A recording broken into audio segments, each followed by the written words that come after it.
Good morning, everyone.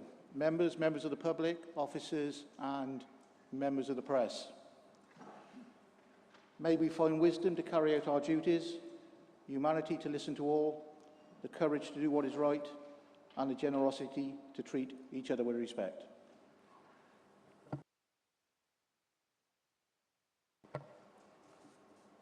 Agenda item 1, Simon. Apologies for absence.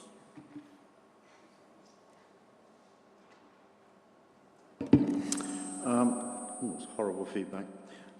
We have apologies from Councillor Emma Nelson, Councillor Alex Hagenbath, Honorary Alderman Bill Crowther, Terry Parker and Gordon Shermer. Thank you, Pete. Any more apologies? Thank you. Item 2, the minutes of the meeting held on the 19th of May 2021, pages 1 to 12. Any comments on the minutes? If not, can I have a proposer and a seconder, please? Proposer, Councillor Tracy. Seconder, Councillor Stowe. Thank you very much. All those in favour, members? Yep, carried.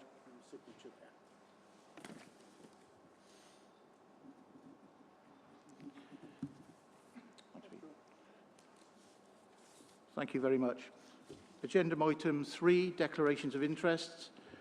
Any declarations of interest? There's a table at the back. Can you please fill it in there? Councillor McFarlane. Thank you, Chairman. I have an indirect potential pecuniary interest in item 8, motion 878, EU settlement scheme. My mother is a French national. She has lived here for 61 years and is trying to apply for settled status today. I shall therefore take no part in the debate or vote on this motion. Thank you. Thank you, Councillor McFarlane. Any other declarations of interest?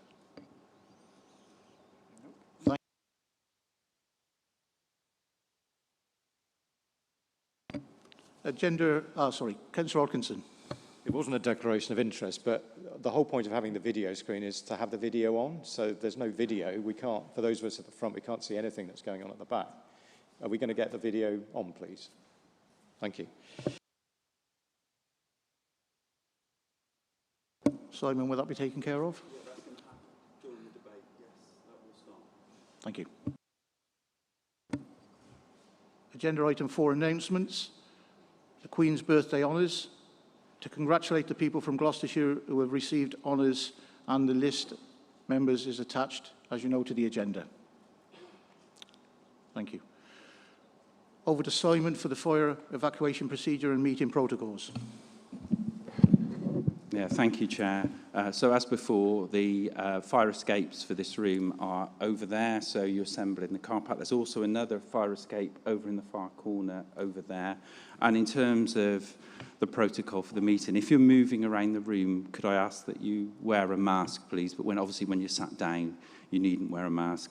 Lunch is going to be served. It's going to be a packed lunch of sorts, and it's going to be over there. And obviously that's going to be a bit tricky, but could you do your very best to maintain social distancing and wear your mask whilst you collect your lunch? You don't necessarily need to come back to your table to eat your lunch. You could go outside. You could go onto the other tennis court over there. So there are a few options, but I'd ask if you could please maintain social distancing if you can. Thank you. Thanks, Simon. Item C on the announcements, the Kickstart programme. The Council is taking part in the Government's Kickstart programme and is taking on a number of young people.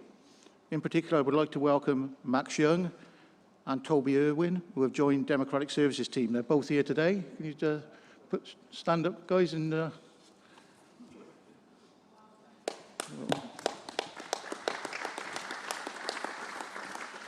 and they've both produced a really useful map so we can put names to faces, because some of you are quite a way away. So thank you guys for that. Paul, you mentioned the big screen behind. I've had a suggestion from the Chief Executive that we have a vote whether we want to watch the Wimbledon rerun or the rerun of the England-Germany football from last night. So Thank you. Thanks for that. Only during council motions.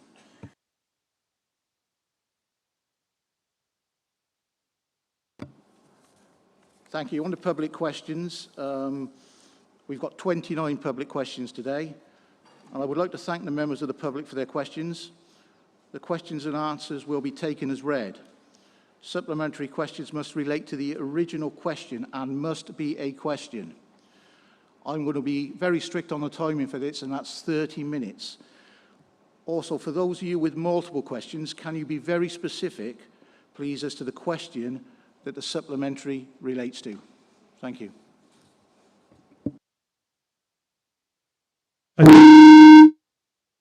Thank you for the encouraging response regarding the flood works due in Bishop's Cleeve.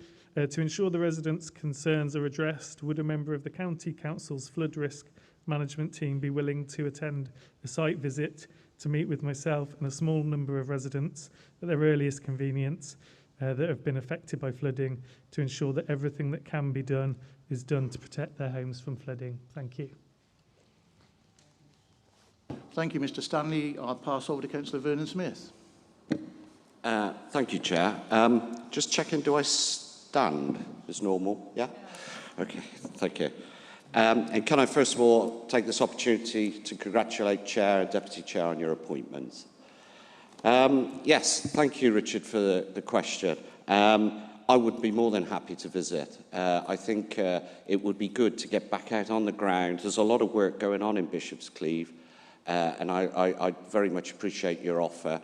I will also invite the local flood risk manager to come along as well, and so we can really have a look at it on the ground, the various schemes that are going ahead, which are looking really good and positive. So, yeah, more than happy to accept. Thank you. Thank you, Councillor Smith. Mr. Jan Mallet? No. Mr. Peter Wormington?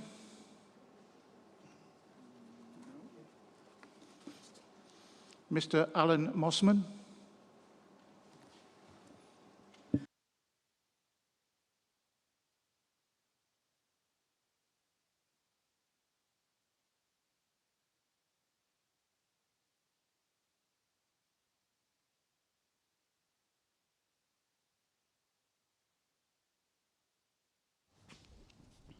Good morning. I have a supplementary for question 7. What action will the Cabinet take in the next 2 years to make serving on the County Council more affordable for younger people so that we have a more diverse body of men and women representing us after the next election? Thank you, Mr. Mossman. Councillor Hawthorne. Thank you very much, Mr. Mossman, for your question. And I think it is really important that we note that not only does the Council have a role in ensuring that all members of the community see the opportunity of standing for council as something that's accessible to them, but also that political parties do their utmost to try and encourage as many people as possible from diverse range of backgrounds to stand for council. Can I reassure you, as someone who first got elected at the age of 22, I fully understand the importance of ensuring that accessibility is available to young. And indeed, I put on record, I think I was the youngest ever leader of Gloucester City Council, and I've been the youngest ever leader of this authority as well, though my age has obviously moved on considerably since then. But I do recognise the importance, and it's not only for this council to do its part, but I think for political parties to play their part as well. Thank you. And thank you for the answers up to question 12.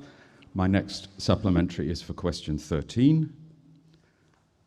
What leads you to believe that building new road space is a better solution than ensuring that pedestrians and cyclists feel safe to use their feet and that there is good public transport, particularly for those who cannot drive and who live in smaller villages and towns across our county? Thank you, Mr. Mossman. Councillor Vernon Smith. Yes, thank you for the supplementary question. To be concise, there's so much to explain to that question. So I'm thinking, to be concise, I would be happy to talk to you, or if you wanted to forward any particular schemes that you're thinking about, because there is so much going on in and around the county with various schemes that we're moving forward with. Obviously, we take it very important, pedestrian safety.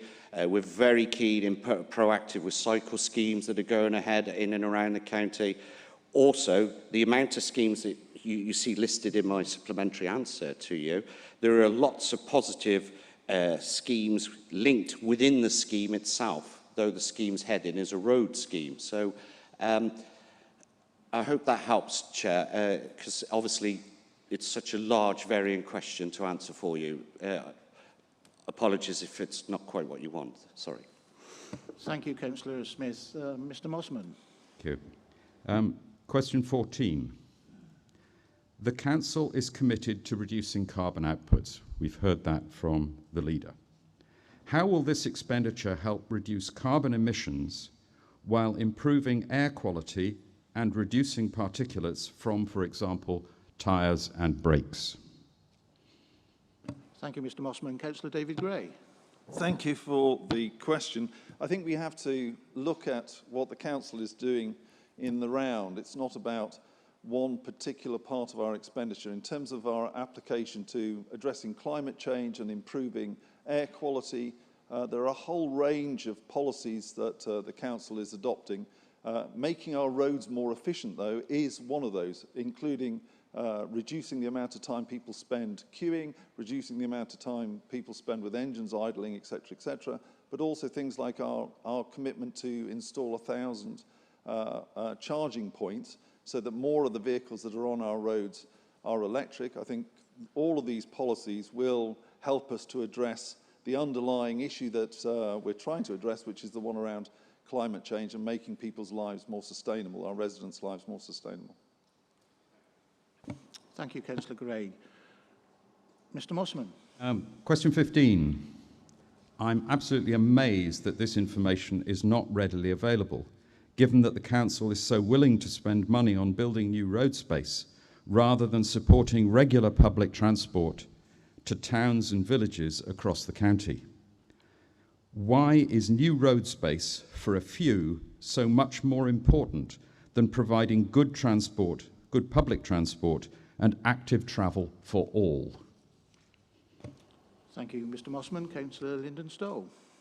Well, thank you very much for that supplementary question, which I think relates to the provision of public transport. We are, of course, committed to doing whatever we can to have a good network of public transport across the county, both and also coming in and out of the county where that is appropriate. What we cannot do is have that as an unlimited budget. We do have budget restraints, and we need to make sure that where we do put our resources in, it is likely to be well used and taken up.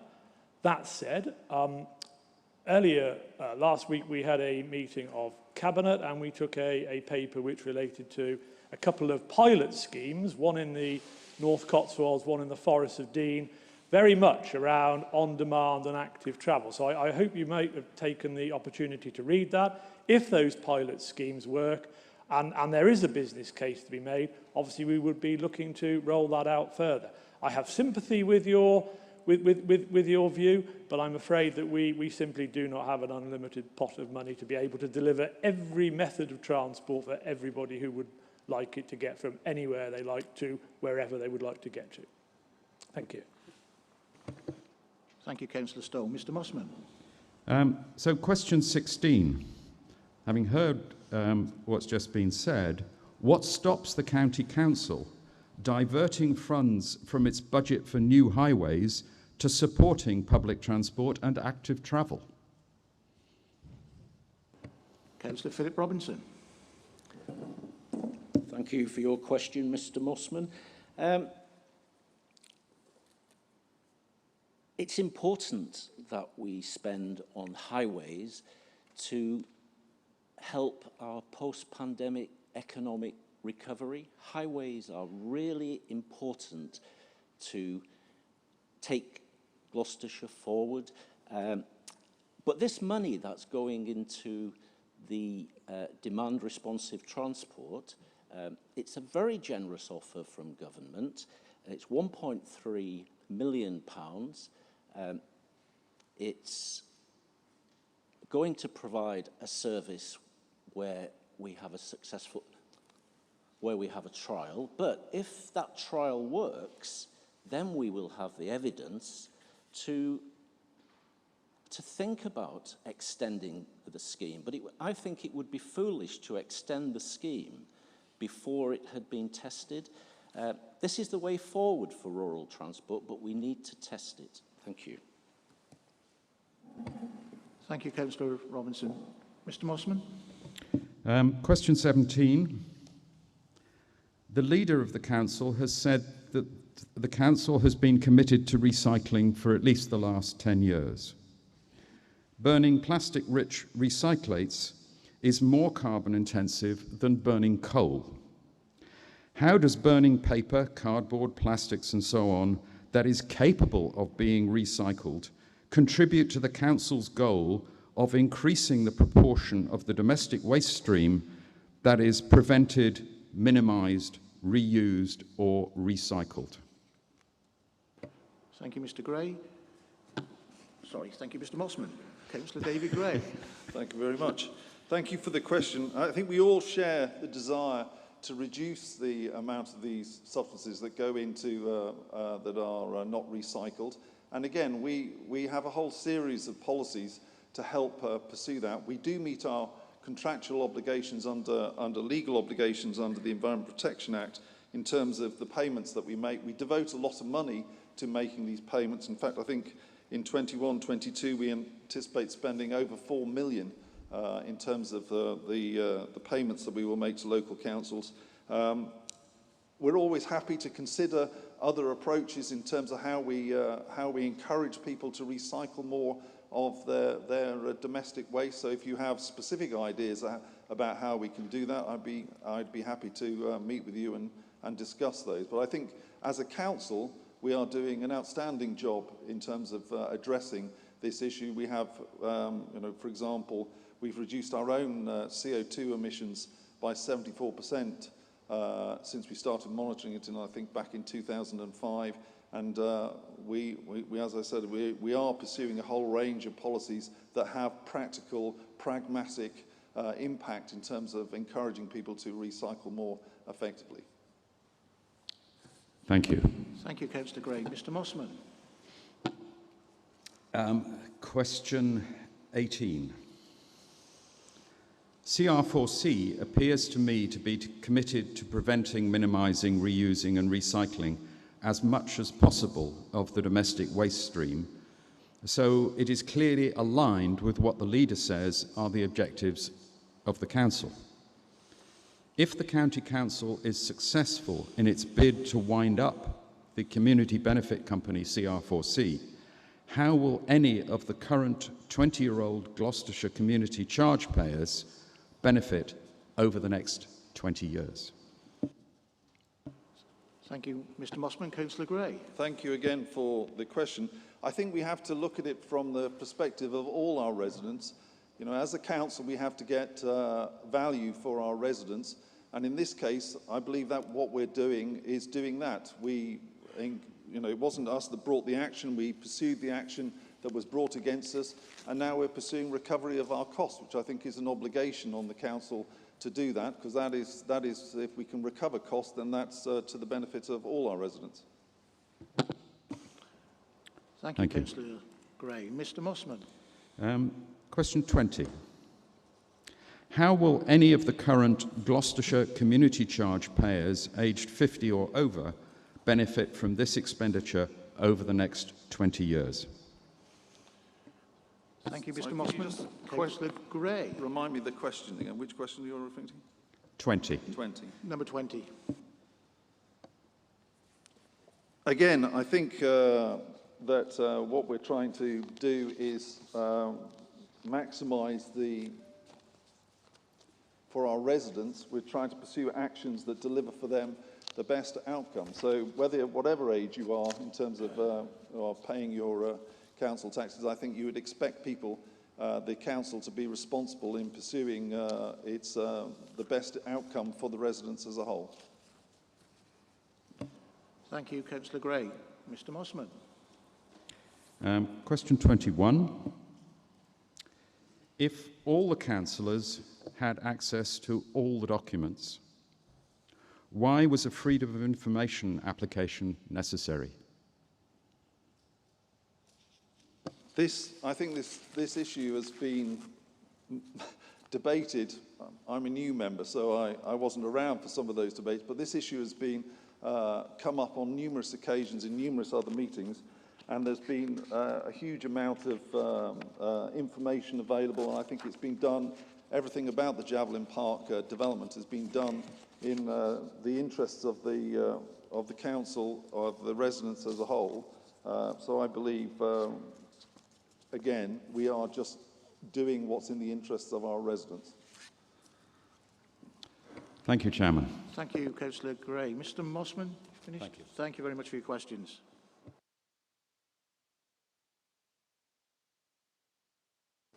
Mr Chris White.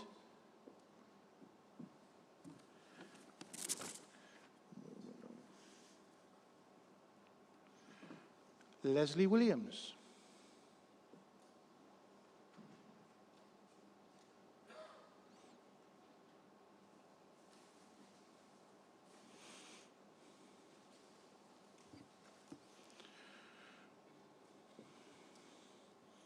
Good to see you, Leslie. Thank you very much. Good morning, all. Stephen, where are you? Thank you. I don't really think you've answered the question. Nonetheless, the idea behind the motion was that members gain a better understanding of how schools in their divisions were performing. The new board has no member input or oversight. Will the board report to Children's Scrutiny, and has the first report been made public? By what date can we expect the new board to produce the requested analysis of differences between the various schools in different divisions and see proposals to reduce the inequalities? Thank you, Leslie. Councillor Stephen Davis. Thank you, Leslie, and good to see you, and thank you for your question. Yes, I mean, this has clearly been impacted by the pandemic and everything has been put on pause, but I commit that we will definitely make sure that this work does get carried out and that it is shared and that we do engage members where appropriate. I agree. And we do engage with members where appropriate. And a date we will see the report? I do not have a date, but I will get back to you with one. Thank you. Thank you, Councillor Davis. Mr Alec Miskin.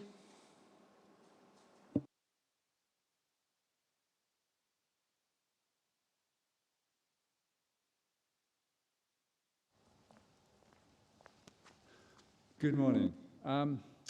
Given that Rodborough, my council, has already spent 9 years on the process to secure these 20-mile limits and agreed to pay for the associated TRO, can I officially take it that Rodborough won't have to wait to be part of this £100,000 allocation, and that the follow-up with the TRO team that was promised definitely by mid-May will now happen without any further delay? Thank you, Mr Miskin. Councillor Dave Norman. Thank you for your supplementary, and thank you for the detailed question you sent in earlier. And I hope you accepted the apology from me on behalf of the officers for not getting back to you. I have a meeting now scheduled after today with colleagues within that team. If there's any reason why this should not proceed at a reasonable pace, I personally will be directly in contact with you. Thank you, Councillor Norman. Mr Chris Chiswell. No. Thank you. If that's the case, that concludes agenda item 5, the public questions. Agenda item 6, corporate parenting. I'd like to ask Councillor Stephen Davis, a Cabinet Member for Children's Safeguarding in Early Years, to present his corporate parenting report, please. Thank you, Chair. It is enshrined in law that when a child comes into the care of the local authority, that the local authority becomes their corporate parent. This report lays out what this means, but I also want to take this opportunity to explain to you what it means as an individual councillor. The 7 corporate parenting principles are listed in the report, but the basic requirement is that we as a council, and therefore as individual councillors, have a personal responsibility to ensure we consider the impact of all our decisions on the children in our care, but also to ask ourselves what we can do to help them as we would if we were their parent.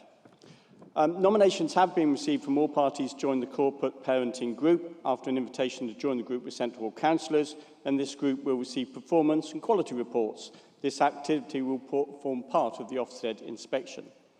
But you individually as councillors will be asked to complete a 1-page profile, which is currently being reformatted before it will be distributed, which will allow you to note down particular skills or areas of expertise that may help these children, so that that will be shared with them so they can seek out help. To give you an example, on my one in the previous council, it included my background in information technology, should anybody be interested in learning about careers in that area. As part of the agenda, you also have a copy of the Care Leavers Offer, which defines what services council is committed to offer to those children moving out of our direct care, but for whom we still have a level of responsibility, again, defined by law.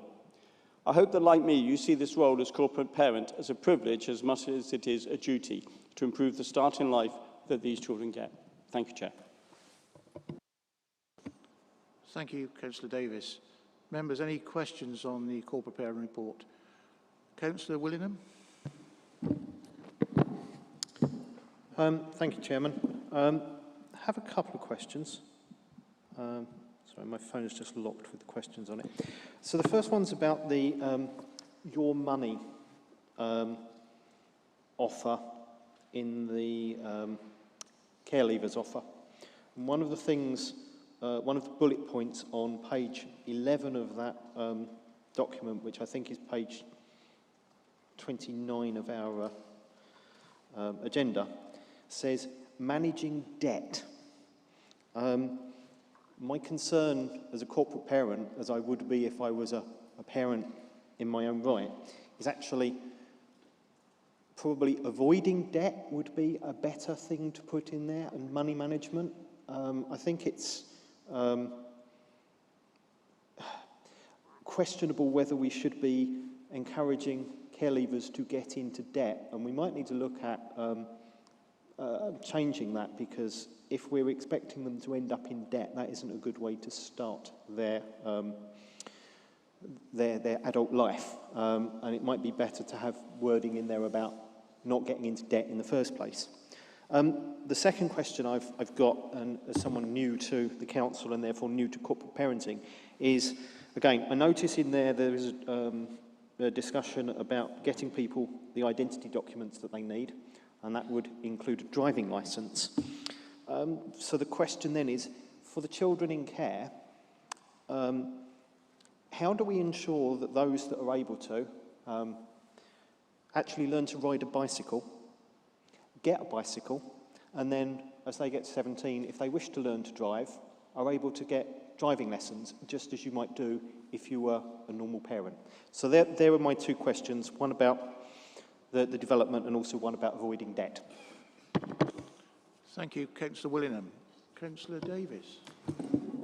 Thank you for your question. On the first one, I think you're right in principle. I mean, the idea that we encourage debt would probably be wrong, and I'll look into that. Though I have to say there are debts that I think we all take out, loans for cars potentially, mortgages potentially, where debt is something that you would manage and expect in life, rather than all debt being bad. But I do take your point.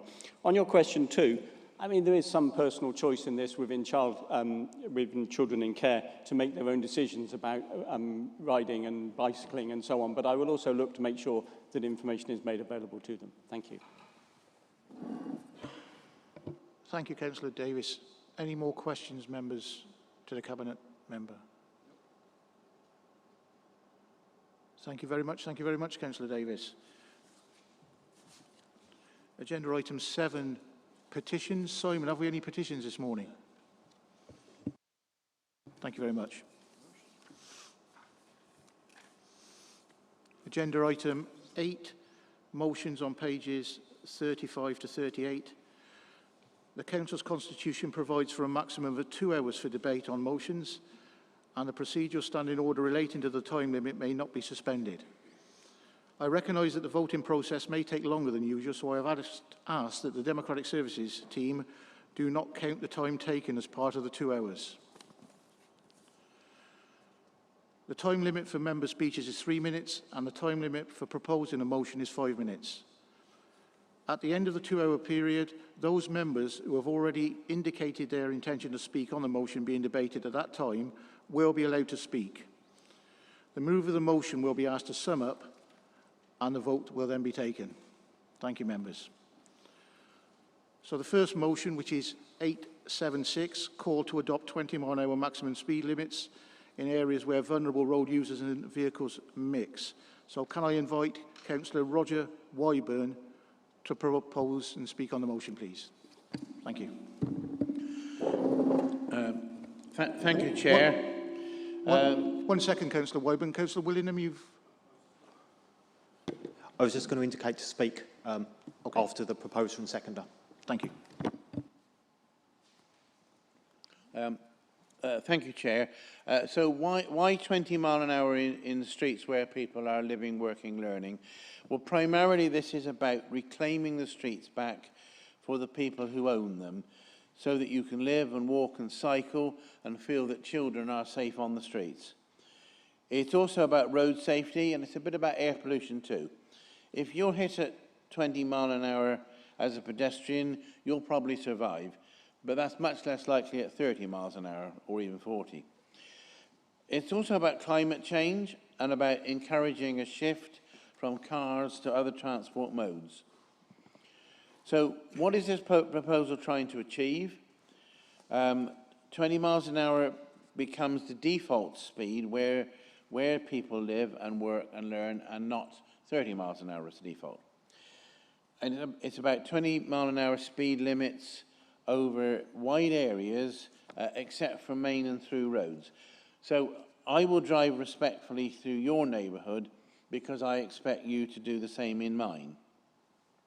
And so you can only go to 30 or more where it's safe and appropriate to do so. And in that way, you also strongly discourage rat running. And also it's about tapping into the public mood that 20 mile an hour limits are really popular, provided that they are the result of community choice and not imposed from the top. So what this proposal is not about is it's definitely not about putting road humps in. We have to get away from the idea of small area transport ghetto zones which motorists can't wait to get out of. This type of heavy-duty traffic calming infrastructure, favoured by the County Council until recently, is very expensive. We need to get away from that idea. Rather, you need wide area limits. This way is very cost efficient, very little architecture. Just by creating wide area 20 mile an hour limits, you see a dramatic drop in excessive speeds without needing additional infrastructure. Though it's got some road cushions in it, the Churchdown scheme would be a better example, one of the better examples of what can be done, in my view, though there's still too many road humps there. And it's not about putting 20 mile an hour on every road in the area. In a sensible scheme, it shouldn't impose a 20 mile an hour driving stretch of much more than a third of a mile. And also, it's not about slowing down the bus journeys. Stagecoach have told me that they're quite happy to trundle around the estates and through the villages at 20 miles an hour, as long as they can speed up on the main roads.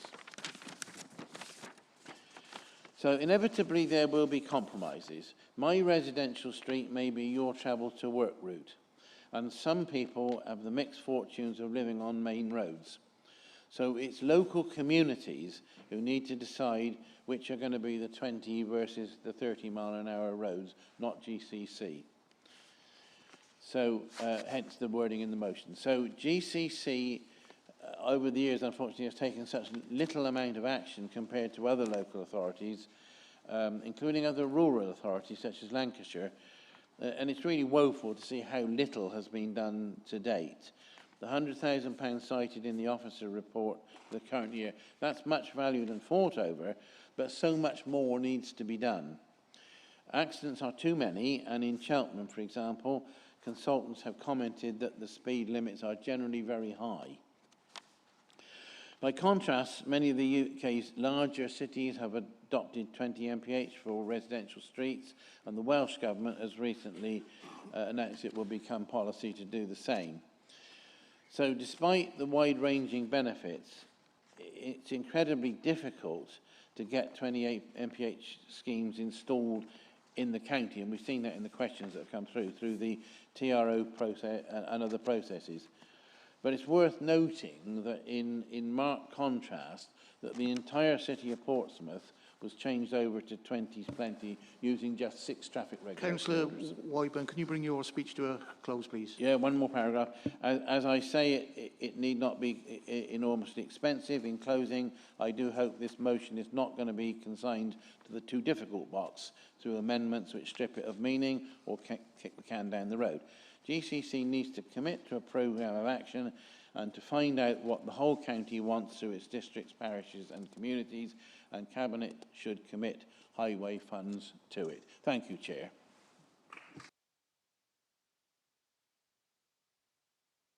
Thank you, Councillor Wyburn. Councillor Mosley Lee to second. Are you going to speak now? Councillor Mosley, or reserve your right to speak? I'd like to speak now, please, Chair. Thank you. Thank you. I'm really pleased today to be able to second this motion. The idea was proposed locally by Dimmock Parish Council in my division, who asked me to bring a motion to this full council. Dimmock councillors also circulated their proposal to neighbouring councils, including my own Newtown Council, who readily endorsed it. I hope these parish councils are able to watch this discussion online today, and I similarly hope no one in this hall will try to prematurely end the debate before everyone gets to share their thoughts on introducing more 20-mile-an-hour speed limits. Each year on our county's roads, we see around 1,000 casualties, with about a third occurring in our towns and our city between vehicles and pedestrians or cyclists. There is a simple way to reduce these casualties, which is to slow our vehicles down. Cutting speed limits to 20 miles an hour down from 30 has been shown to cut casualty rates by 20%. This is the case even without the introduction of road furniture, making it a cost-effective solution as well. Beyond this, it has additional benefits, including the cutting of carbon emissions, reducing air pollution and traffic noise, and increasing active travel. These casualty statistics are mirrored across the globe, which is why the Stockholm Declaration was produced at a road safety conference last year, and why the declaration was adopted by this Conservative government. Resolution 11 of the declaration calls for a maximum of 20 miles an hour speed limits in areas where vulnerable road users and vehicles mix, except where strong evidence exists that higher speeds are safe. Declarations such as these only hold value if the countries signing up to them observe the resolutions, and as the Highways Authority, it falls to us to enact this. And it is within our gift to do so, as has been seen in Wales, where the First Minister recently announced plans to implement 20-mile-an-hour speed limits in all residential areas in the country. As Liberal Democrats, we believe that communities know where vehicles are going too fast, which is why this motion resolves to begin those conversations now with district and parish councils, as well as with communities directly. The Liberal Democrats in February secured £100,000 to look into this matter. This will be sufficient for any costs incurred this year before further money can be allocated in next year's budget. We have the opportunity today to take a decisive step to protect our vulnerable residents on our roads and to listen to the views of the communities that elected us. Councillor Mosley, could you Last paragraph. So don't kick this into the long grass by sending it to scrutiny. Take the bold step of allowing debate to take place today before voting in favour of this motion. Thank you. Thank you, Councillor Mosley. Councillor Willingham, please. Thank you, Chairman. I will try to be brief. As someone that represents St Mark's and St Peter's, I would really, really welcome having 20 mile an hour on many of the roads. There were 3 primary schools in the division, and 2 of them have 30 mile an hour speed limits outside of them. Reducing the speed limit to 20 miles an hour would encourage walking to school. There are numerous cul-de-sacs, there are numerous roads that are used as rat runs through the division, and reducing the speed limit to 20 would make those roads safer. They would make it safer for pedestrians, householders, their children, cyclists, and also their pets. I have had a number of constituents who have contacted me with about speeding vehicles who have tragically lost pet cats because they have been hit. If you look at this, in residential areas where people live, there is no need to go faster. This should be a no-brainer. I'm hoping we can all support this because I am sure that across the chamber we all have areas where our residents would like lower speed limits. So I'm more than happy to support this motion, and I would encourage everyone else to do so as well. Thank you. Thank you, Councillor Willingham. Councillor Dave Norman. Thank you, Mr. Chairman. No one should challenge the view that speed is a contributory factor in many road traffic collisions. Serving as I did for 30 years as an operational firefighter provided me with the personal knowledge and understanding to support that view. The majority of killed and seriously injured data on our roads from the police investigations show that high speed, loss of control, and impact damage are the main reasons for death and life-changing injuries. We must and will, through collaboration with the Constabulary, the Office of the Police and Crime Commissioner, district, town, parish councils, and volunteer groups, find a way to educate all regarding speeding and, of course, driving safely. So, Mr. Chairman, based on my knowledge and research, coupled with my determination to get what is right for different areas across the county, I propose under Procedural Standing Order 11.1.13 to move a motion without notice that the subject under debate is referred to the Environment Scrutiny Committee. I have a seconder, and when I'm invited back to make my comments as why this is the route forward, I will expand. Thank you, Chairman. Thank you, Councillor Norman. Councillor Hawthorne is a seconder, I believe. Mr. Chairman, we don't want to curtail any other members that had indicated beforehand on speaking. So if there are members of the council that indicated after Councillor Norman, maybe let them have the opportunity to have their say first before we move the procedural motion. And I would like to speak to seconding that when we get to that stage. Thank you, Leader. Fully appreciate that. Councillor Joe Harris. Yes. Councillor A. Would it be helpful if the monitoring officer explained what happens? Because as I understand it, although a procedural motion is seconded, it is only the proposer who says why it should be that procedural motion should be taking place. And also, as I understand it now, the mover of the original motion is allowed to defend, as it were, that procedure. That's correct. So once a motion without notice is moved, the proposer of that motion gets 3 minutes to speak in its favour. As you say, the proposer of the substantive motion under debate gets 3 minutes to speak against. On this occasion, the seconder has indicated that they don't want to deprive those members who've already indicated of the opportunity to speak, though. So the chair obviously has discretion in these matters and can choose for that, to take that opportunity. Thank you, Rob. I've got a number of members who wish to speak, and I've got no wish to curtail that. So Councillor Joe Harris. Thank you. Roger, Jill, thank you so much for bringing this here today, because we know from our canvassing, from going to parish councils, what an important issue this is. Everybody loves 20 is plenty, so let's send a clear message here today to get behind it. I remember canvassing not only in my own division, but Rebecca in yours, Paul in yours, Lisa in yours, Dom, I was canvassing in your division. You know, there were villages in your own division that wanted 20 is plenty. Let's do them a favour. Let's get behind this today. Mark, yours as well, working really well in Stow-on-the-Wold since they've gone 20 mile an hour in the town centre. So this is a great initiative that we need to be getting behind. There are all sorts of arguments why we should do this.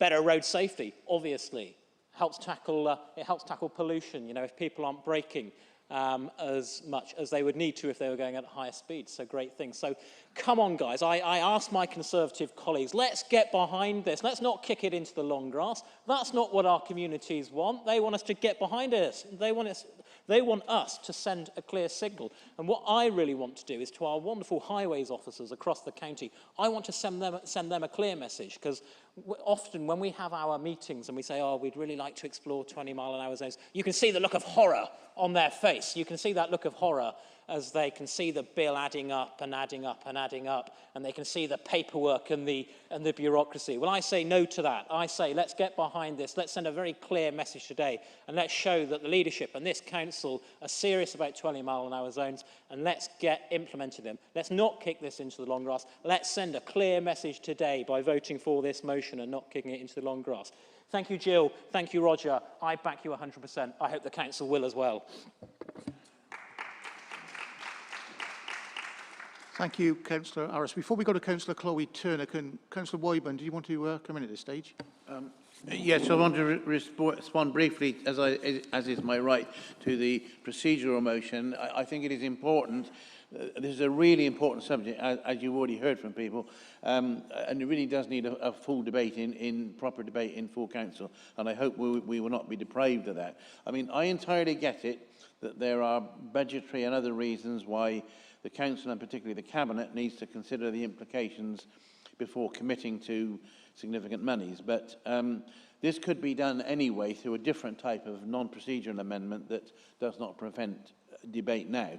So in the meantime, we need to be mindful of the fact that we should be asking districts, parishes and communities to be considering their stance on the subject. And in any case, Scrutiny will get to look at this. Once a cabinet paper comes out, Scrutiny will get a chance to listen to view that paper and to comment on it. So I would strongly resist the temptation, urge Council to resist the temptation to curtail debate at this point, because there are so many members who want to make important contributions, I believe. Thank you, Councillor Wyburn. I've got no intention of curtailing debate. I think you effectively summed yourself up there. Thank you. Councillor Chloe Turner. Thank you, Chair. A few words from the Greens, if I may. I just wanted to echo, really, what Councillor Harris has already said, but also to emphasise the urgency of this. In the last week, there have been several major new reports published in relation to travel and the climate emergency. The think tank IPRR's report, All Aboard, a fair plan for fairly decarbonising how people travel, calls for a once-in-a-generation opportunity to put in place a new approach to how we all travel. While the Climate Change Committee's latest report has found huge gaps between the government's aspirations and reality in relation to climate action, and calls specifically for government to lead the shift to other positive behaviours that reduce travel demand. It's crystal clear in these reports that we need a dramatic and urgent modal shift away from the car, but residents are not going to use alternative methods of transport if they don't feel safe doing so. Pedestrians, cyclists, horse riders all need to feel safe on our roads and to be prioritised over the car. As Councillors Wyburn and Mosley have already said, the chances of death but also life-changing injury are dramatically reduced with lowered speeds. We're lagging behind in our approach in Gloucestershire and failing our residents as a result. In my division of Mentionhampton and in neighbouring parishes, residents are clamouring for 20 mile an hour zones. And as we can see from the answers to the public question, this council continues to hold them back. It's not just about road safety, of course. There are considerable air quality improvements to be had with lower speeds, and there are financial benefits to be had for councils too. The 20-mile-an-hour zones in London are already estimated to be saving more than £20 million annually in crash prevention. I see every reason to support this motion, and I hope others will do likewise. Thank you. Thank you, Councillor Turner. Councillor Bernie Fisher. Thank you, Chair. I fully support this. My division, Swindon Village and St Paul's, is a very mixed division. Now, St Paul's, most of it was built before the motor car was invented. So we have small pavements, narrow roads, and terraced housing which opens directly onto the pavement. A 20 limit in the majority of that area would make people's way of life so much more pleasant to live. It's not all traffic goes along at 30 mile an hour, but if it's 20, it's safer for children to walk to school. It's safer for parents to walk to the shop. It's safer all round for people who are working there, living there, and are very close to the road. We have students there in HMOs, so therefore the pedestrian impact is much higher in St Paul's. You've got some HMOs with 7 people living in a small terraced house. And that increases the footfall within the division. And therefore, we can't make the pavements wider because the way the houses were built, and some of it is in conservation areas anyhow. So we really should put this through ASAP. If it saves 1 extra life, it would be worthwhile doing that. But I think it would save more than that. We need to get on with the job, not kick it into the long grass. You need these safety measures. It makes people's lives more bearable and more pleasant to live. Please support this motion. Thank you, Chair. Thank you, Councillor Fisher. Councillor Andrew Miller. Thank you, Chair. During the recent election campaign, I promised the residents of, or some of the residents of Reservoir Road, that I would campaign for a 20-mile-per-hour speed limit in that area because basically it's a rat run. Since I was elected, I've had a request from another resident for a 20-mile-an-hour area in their street. I can very much sympathise with the arguments that are being made. 20 miles an hour, it will be better for pedestrians, it'll be better for cyclists, and this council has done excellent work in promoting cycling, yet there's still, of course, more to do. What I don't agree with some of the comments that have been made on the other side of this chamber is that allowing Scrutiny to look at this in more detail is somehow kicking it into the long grass. Council, that devalues scrutiny in this council. So I will be supporting Dave Norman's motion to refer this to scrutiny. Thank you. Thank you, Councillor Miller. Councillor Graham Morgan. Thank you, Chair. As Forest Dean, Chairman of Road Safety in the last 4 years, I obviously would fully support this motion. I think it's long overdue, this debate in this chamber. I am really much worried how you do it, as long as you do it, because I think Gloucestershire have lagged very much behind other neighbouring counties in doing things of this nature. As has been already said, there's much, much more call from parish and town councillors and local people for 20-mile-an-hour limit. And in fact, you know, I'm probably one of the more senior members of this council now at 70 years of age. When I was a young man, cars wouldn't do the speeds they do today. People got access to vehicles now that do tremendous pace.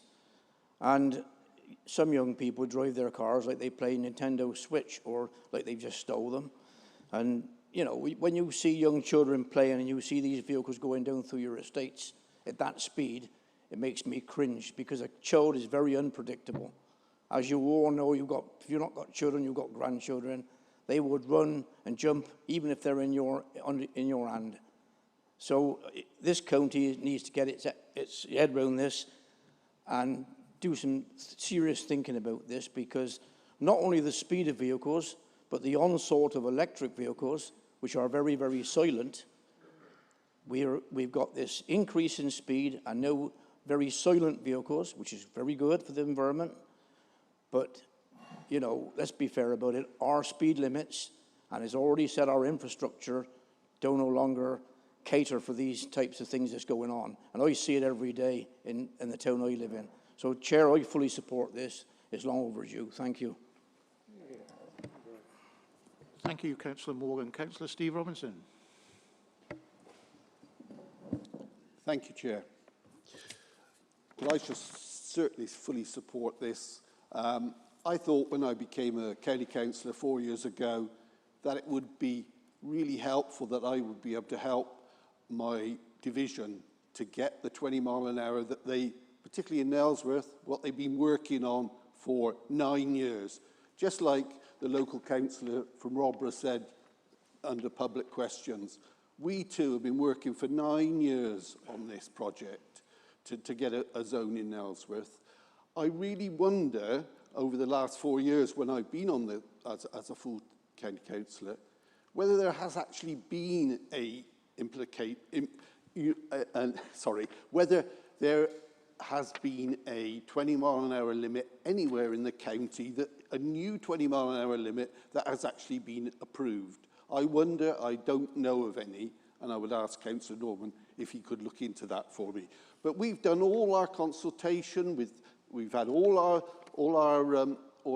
constituents. They all agree that they want it, and we've had the police round the table with us. This was just passed prior to COVID in the February of that year, and everybody agreed. We agreed this where we were going to have it, and yet we still haven't had it. I walked out about 3 months ago prior to the election with the TRO officer. We decided where we were going to put the signs. I've emailed and still haven't had any correspondence back, you know, which is, as a county councillor, I just feel I'm knocking my head against a brick wall. So I shall certainly support this, and I really hope that we can get behind this. Thank you. Thank you, Councillor Robinson. Councillor Steve Davis. Thank you, Chair. It's interesting, people keep saying that this is overdue. I have to say in my area, we've been working on this in Slimbridge for some time based on the Quiet Lanes policy produced by the government. And Councillor Vernon Smith and I had an excellent socially distanced walk around the area and are working with the residents to make that happen. Quite understandably, though, and so this look of horror that has been described, I don't recognise, but quite understandably, there is a consultation process in this. You know, it is dangerous to assume that everybody wants everywhere to be 20 miles an hour, and there will be the need to consult, because we do rule by consensus. If the local community do not consistently agree that they want 20 miles an hour, we will have difficulty doing this. Hence, there is a process we have to go through, including a TRO. So, actually, I don't recognise all this, it's overdue. We are doing this in Slimbridge. We are well on our way to introducing quiet lanes in Slimbridge at 20 miles an hour. Thank you. Thank you, Councillor Davis. Councillor Babbage. Thank you, Chair. I'm very supportive of 20 mile an hour schemes. I think it's quite often, I mean, issues around speeding is quite a common one that I think most of us probably get from casework, but it's not always speeding, though there are obviously many cases where that is the situation, but quite often it's inappropriate speed rather than speeding per se. And I think the 20 mile an hour schemes are an ideal way to tackle that inappropriate speeding issue. Not only does it make the road safer, I think we've already had people mention the fact that it reduces air pollution and problems that causes as well. There are a number of areas in my division, within Battledown and Charlton Kings, that would really benefit from further, wider 20-mile-an-hour schemes. So I'm very supportive of the spirit behind this motion. And indeed, I've already had many conversations with the local highways manager to start bringing some of these schemes forward. We've already had, I think it must be over 1,000 households in my area that are already within a 20-mile-an-hour, within 20-mile-an-hour zones. We've already had certain, like some of the more trunk roads where 20 wouldn't be necessarily appropriate, but we've been able to get them down from 40 to 30. I think, you know, there are already ways that we can get these schemes in place. I want to see more of them, certainly. So I'm very supportive of the spirit of this motion. But I think it's very much worthwhile pointing out that, you know, highways are already bringing these schemes forward. I think from the way some people have spoken today, I think that's being missed. Thank you. Thank you, Councillor Babbage. Councillor Mark Hawthorne. Thank you very much, Mr. Chairman. First of all, no one is curtailing debate, and in fact, I stood up and said, let the debate continue. Let everyone who had indicated speak. So I think that's really, really important. And also, I agree with Councillor Andrew Miller that sending it to scrutiny is actually to ensure that this debate can continue with officers present, to ensure that we've got the right policies in place and the right procedures in place to make this happen. And I genuinely am disappointed to hear that a number of councillors and members of the public have been working very closely with our highways department on implementing schemes within the local areas, indeed offering to fund them, and we've not been able to progress them. And I'm sure myself and Councillor Norman will be taking that away, and if there are blockages, to make sure those schemes that have clearly been well thought through and consulted on can be brought forward as well. So, you know, I think it is very important that we get it right, because quite often what you hear from residents is, first off, speed limits need to be lowered. And you go out there and you campaign and try and get that delivered. And you get it delivered. And then they say, what are you going to do to enforce it?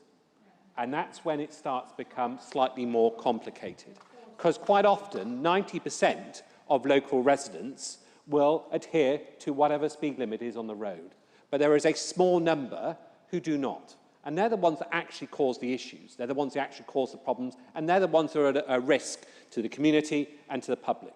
And I think we need to work very closely with communities and the police to ensure that not only do we implement, that we ensure that there is a policy in place to support communities when these schemes are brought forward. And that is vitally important. And I think scrutiny has a really big role to play to make sure we get that policy right. Because the disaster here will be to have a blanket approach that implements 20 miles an hour that doesn't have the backing up necessary to make sure they make a real difference. And that's where scrutiny can bring its role as well. The second reason is, Councillor Wyburn, great to hear you speak at this meeting, and I would always encourage councillors to stand up and speak, but there is a contradiction in your motion.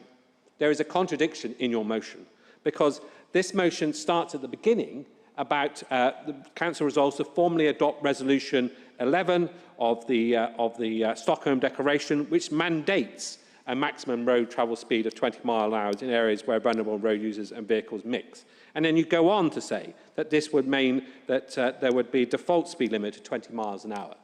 And yet in your same speech, you really emphasise, which I agree with, the need to get community ownership and community buy-in. So I can't support the motion as written because it is badly written. But I think the principle of what you're trying to achieve is important, and I think that's why we are supporting today the principle of what you're trying to achieve and get scrutiny to make sure we have the right policy for our residents and for our county. Thank you. Thank you, Councillor Hawthorne. Councillor Hodkinson, please. Thank you. Yeah, obviously on behalf of the Lib Dem group, we really do support this motion from Councillor Wyburn. It's great to hear a new member, Roger, and also Jill actually presenting this. But I think the key thing for me, though, is regardless of what Mark Hawthorne has said, this is actually kicking it into the long grass. And I'll give you an example of why I think that. I have managed to get a 20-mile-per-hour speed limit in Bourton on the water, but it took years to get it, literally years. The whole process took so long. So any holding up of us making a decision is just nuts. And I'll give you another example of why I think it's going to take so long for this to work through, because last September, I raised on behalf of the Lib Dem group the issue of river pollution. We called for a task group to be set up, etc. A lot of councillors backed that last September. That's almost a year ago now. Now, the task group hasn't even been set up yet. We're June, 9 months later. I hope to be on that task group, but I don't expect us to even meet till probably September now. That's a whole year because it was referred to scrutiny. So I do believe that by pushing it to scrutiny today, we are kicking it into the long grass. We're here to make a decision. What are we here for if we're not to make a decision today? We've heard the passion. Let's make a decision. Let's not prevaricate. Let's back the public in backing 20-mile-per-hour speed limits. Thank you, Councillor Hodkinson. Councillor Paul Baker.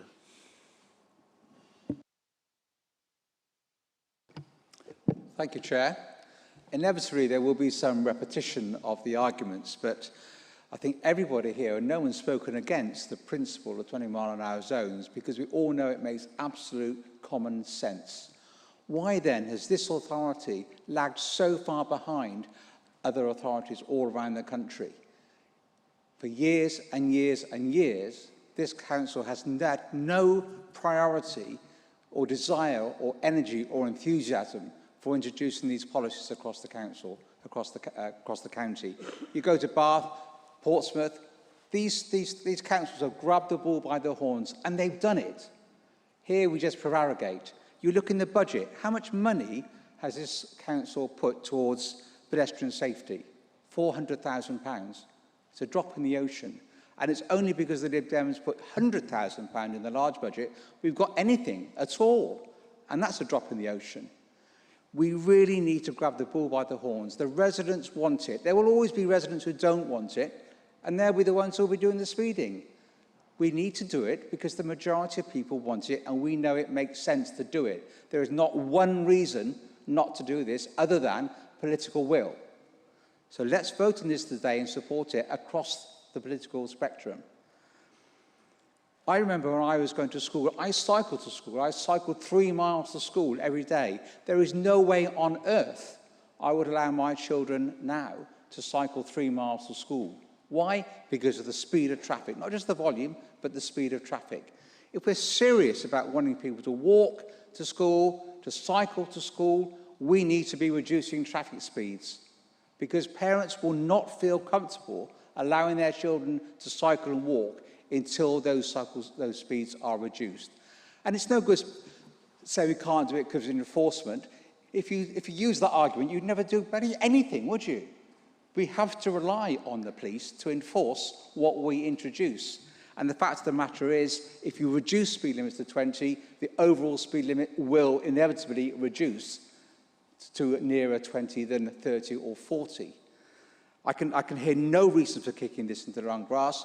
This group here and other groups will be supporting this 100%, and I'm sure in next year's budget we will be seeking to allocate far more money than is presently in the budget for measures such as this. Thank you.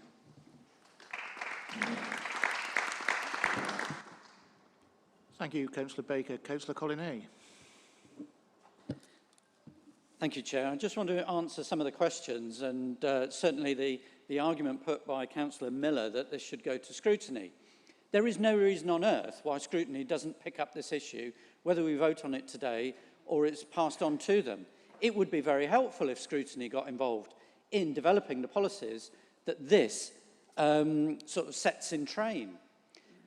I agree with Councillor Baker. Nobody's spoken against this. Everybody's been very supportive of it. What this does is commit the council to some real action to get this moving forward. And I challenge anybody on the side that would want to send it to scrutiny to say, when is this going to happen? So, if this procedural motion takes place, I think it's incumbent on those proposing it to say exactly when this will come back to this council for us to approve it.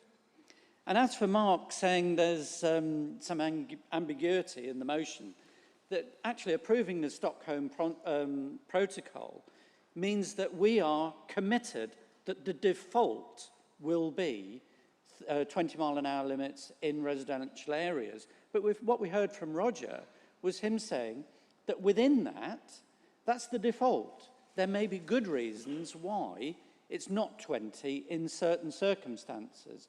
Now, I don't see any conflict in that whatsoever. And it's those finer points of detail that scrutiny can be looking at. And I absolutely agree it should go to scrutiny. But once we have decided that this is what we mean, and we mean business, because the message that will come out if we don't vote on this today will be, well, it can wait for another day when we've had a good chat about it. And that simply isn't good enough. Thank you, Councillor Hay. Councillor Stephen Fifield. Thank you, Chair. For me, this issue, I look forward to supporting the Conservative motion on this. For me, this is a question of rushing a decision now and forcing ourselves down a certain track, or the process of scrutiny. And so for me, that's an easy decision to make. And I just thought it might be worth reminding some of our Liberal Democrat colleagues, particularly in Cheltenham, to remind them and maybe to suggest some scepticism of pushing through measures that haven't been properly scrutinised, particularly Boots Corner, where millions was wasted, and it was itself justified by trying to improve the safety of pedestrians. Apparently creating a shared space between taxis, buses and pedestrians was a good idea. £2 million was wasted, and that scheme was shut down by this council. In fact, I remember the proposer of this motion went out on a limb when he was the mayor of Cheltenham to push that scheme through. So I would suggest maybe a bit of scepticism, a bit of circumspection, and let's take this to scrutiny and trust our committee colleagues to do the right thing. Thank you. Thank you, Councillor Fifield. Councillor Alistair Chambers, please.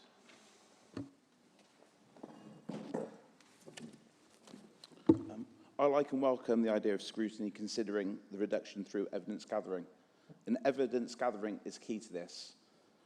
A blanket default on 20 miles per hour is not always the case. There was a study carried out which evidenced this and substantiated that, showing that consultation with communities is paramount in ensuring that the right adoption of speed limits is carried out in the right areas. For example, there's a road where the reduction in speed went to 20 miles per hour and actually saw an increase in accidents following speeding around the slower vehicles, causing an issue and a higher result in collisions. Gloucestershire figures on the casualty data from 2014 to 2018 for Gloucestershire show there's actually been a reduction in accidents and casualties and fatalities from 1,169 in 2014, reduced down to 972 in 2018, which is more than 10%. Obviously, we're all concerned about fatalities and speeding in Gloucestershire, myself losing a very close friend of mine in 2013 on the Gloucestershire Road.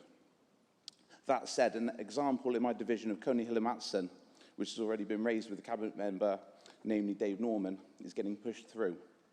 The road in question is not only the only national speed limit road in the city of Gloucester. We're currently working with the Gloucester Police in speed monitoring and evidence gathering. I believe this is very important to ensure the safety of the community by not just putting a default blanket on 20 miles per hour and actually liaising, consulting and engaging the community to ensure that the right road speed is adopted in the right areas. Therefore, I believe scrutiny is key to ensure that the right procedures, the right quality and the professionals are looking into it for us and making sure that the right approaches are taken going forward. So I agree full-heartedly with Dave Norman and also Mark Hawthorne on the matter. Thank you. Thank you, Councillor Chambers. Councillor Lisa Spivey, please. Thank you. I think I'm standing here today because of just this kind of issue. I was out on the campaign trail and time again, residents told me about just this kind of thing and how they were fed up of nothing happening. And it's about time we actually do something. So really, I think the Conservatives really need to think about this.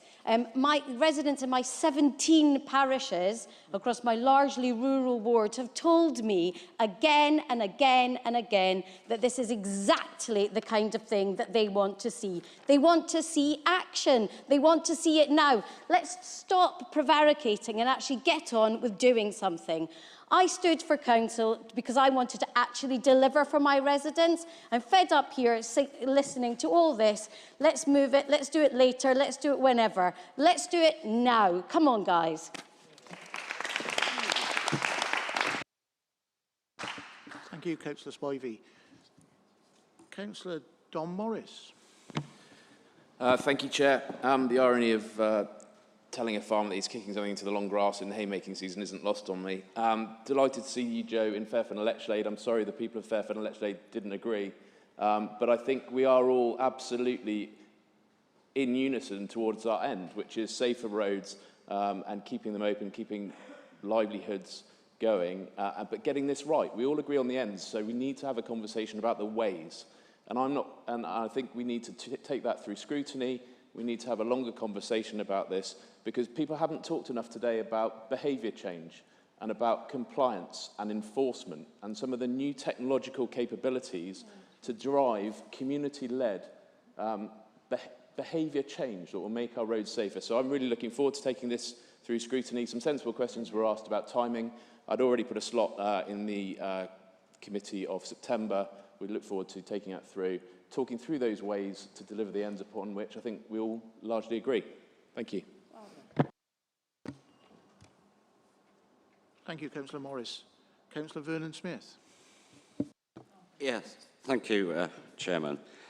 Yeah, I don't want to repeat or prevaricate on what people have been saying today because I think we all agree. I don't think there's a councillor here that doesn't feel that 20 mile an hour is an important issue. But I do want to, and I certainly support Councillor Norman and the leader for his comments, and particularly Councillor Morris's comments as well. I thought they were really good and very succinct. But I just wanted to break this illusion that Gloucestershire County Council are not doing anything about 20 mile an hour. Because, as Councillor Davis has said, I visited last year. And in working with that parish, we're working towards 20 mile an hour advisory system that's being put in, and that is progressing forward. And again, Councillor Miller and Councillor Chambers has already contacted about 20 mile an hour. So County Council are doing 20 mile an hour. There's 20 mile an hour scheme in Northway in my own division. So I just wanted to make sure that the council understands that Gloucestershire County Council, we are already very proactive in this field, but there are a lot of detailed issues that I don't want to go into, Chair, where it is right that it goes to scrutiny because of the highway law and the issues involved in imposing and implementing. So I fully endorse and support Councillor Norman. Thank you. Thank you, Councillor Smith. Councillor Brian Tipper.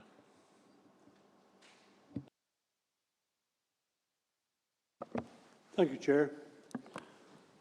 I think we all agree that there are many areas where a 20 mile an hour limit makes sense.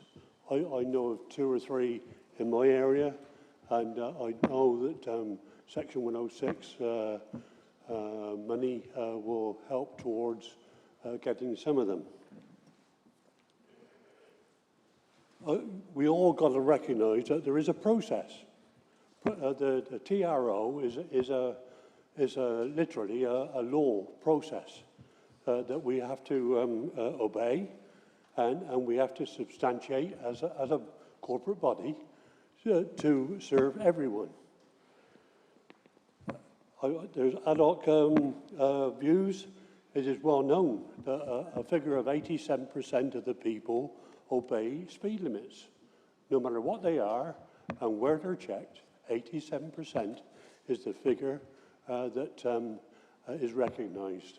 But the speed limit is only as good as the motorist is themselves. In other words, if a motorist decides that he's not going to stick to the speed limit, he's the bad boy. And it should be recognised that he's the person that we should be dealing with, no matter what the speed limit is. I've just mentioned that a TRO process, roughly speaking, is a lot of money. And not that money should come into it when safety is an issue. But it takes a minimum in my opinion, of about, well, an average of 2 years to put a TRO in position. Claims are being made to give reasons for the process to take place. Frankly, I've experienced in my comparatively short time, 15, 20 years, 15, 16 years now, of listening to claims made in the chamber, at district, at county and in parish of all sorts of things to substantiate the reasons why something should happen. Some of it, well, I won't come into base language, but some of it is rubbish. And we need to substantiate from a corporate point of view that what is being said, what is being claimed is right.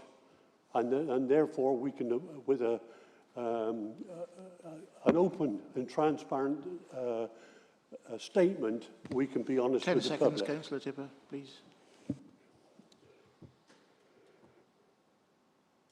All I can say is that we need, as a corporate body, to go through this process and to do it properly. And the only way you can do that is to go through a scrutiny process where all these things can be examined, and together with the backing up, if necessary, the actual TRO committee itself, which will call a TRO meeting if it is needed. All I will say to all of you is I respect the fact that the 20-mile-an-hour limit Councillor Tipper, please wind up. may be needed, and frankly, I would back up the idea of going through the scrutiny process. Thank you very much, Chair. Thanks, Councillor Tipper. Can I just remind members just to keep to 3 minutes, please? It's been a long debate. Everybody's having a say, but let's just be mindful of the 3 minutes. Councillor Lyndon-Stowe. Thank you, Chairman. I think we're probably all behind these proposals in principle. I think, though, like other speakers, I think that we do need to ensure we follow the most appropriate process. And for me, I absolutely can trust colleagues across the floor and from my own group to on scrutiny to ensure that they request and they analyse and they challenge the relevant evidence so we get these decisions right. Now, there's mention made of kicking this into the long grass. The motion itself refers to a date of April 2025, which is 4 years' time. Now, quite frankly, I want to see some 20-mile-an-hour zones put in action in my division well before that date, and I'm sure that virtually everybody else does too. But I do need to come back to the final paragraph of the motion. Come on, guys, you cannot commit to provide the necessary funding. You're asking for a blank cheque. You can't do that in a council motion. We've all got to go away. We've got to see what this will cost. We've then got to work out how we pay for it.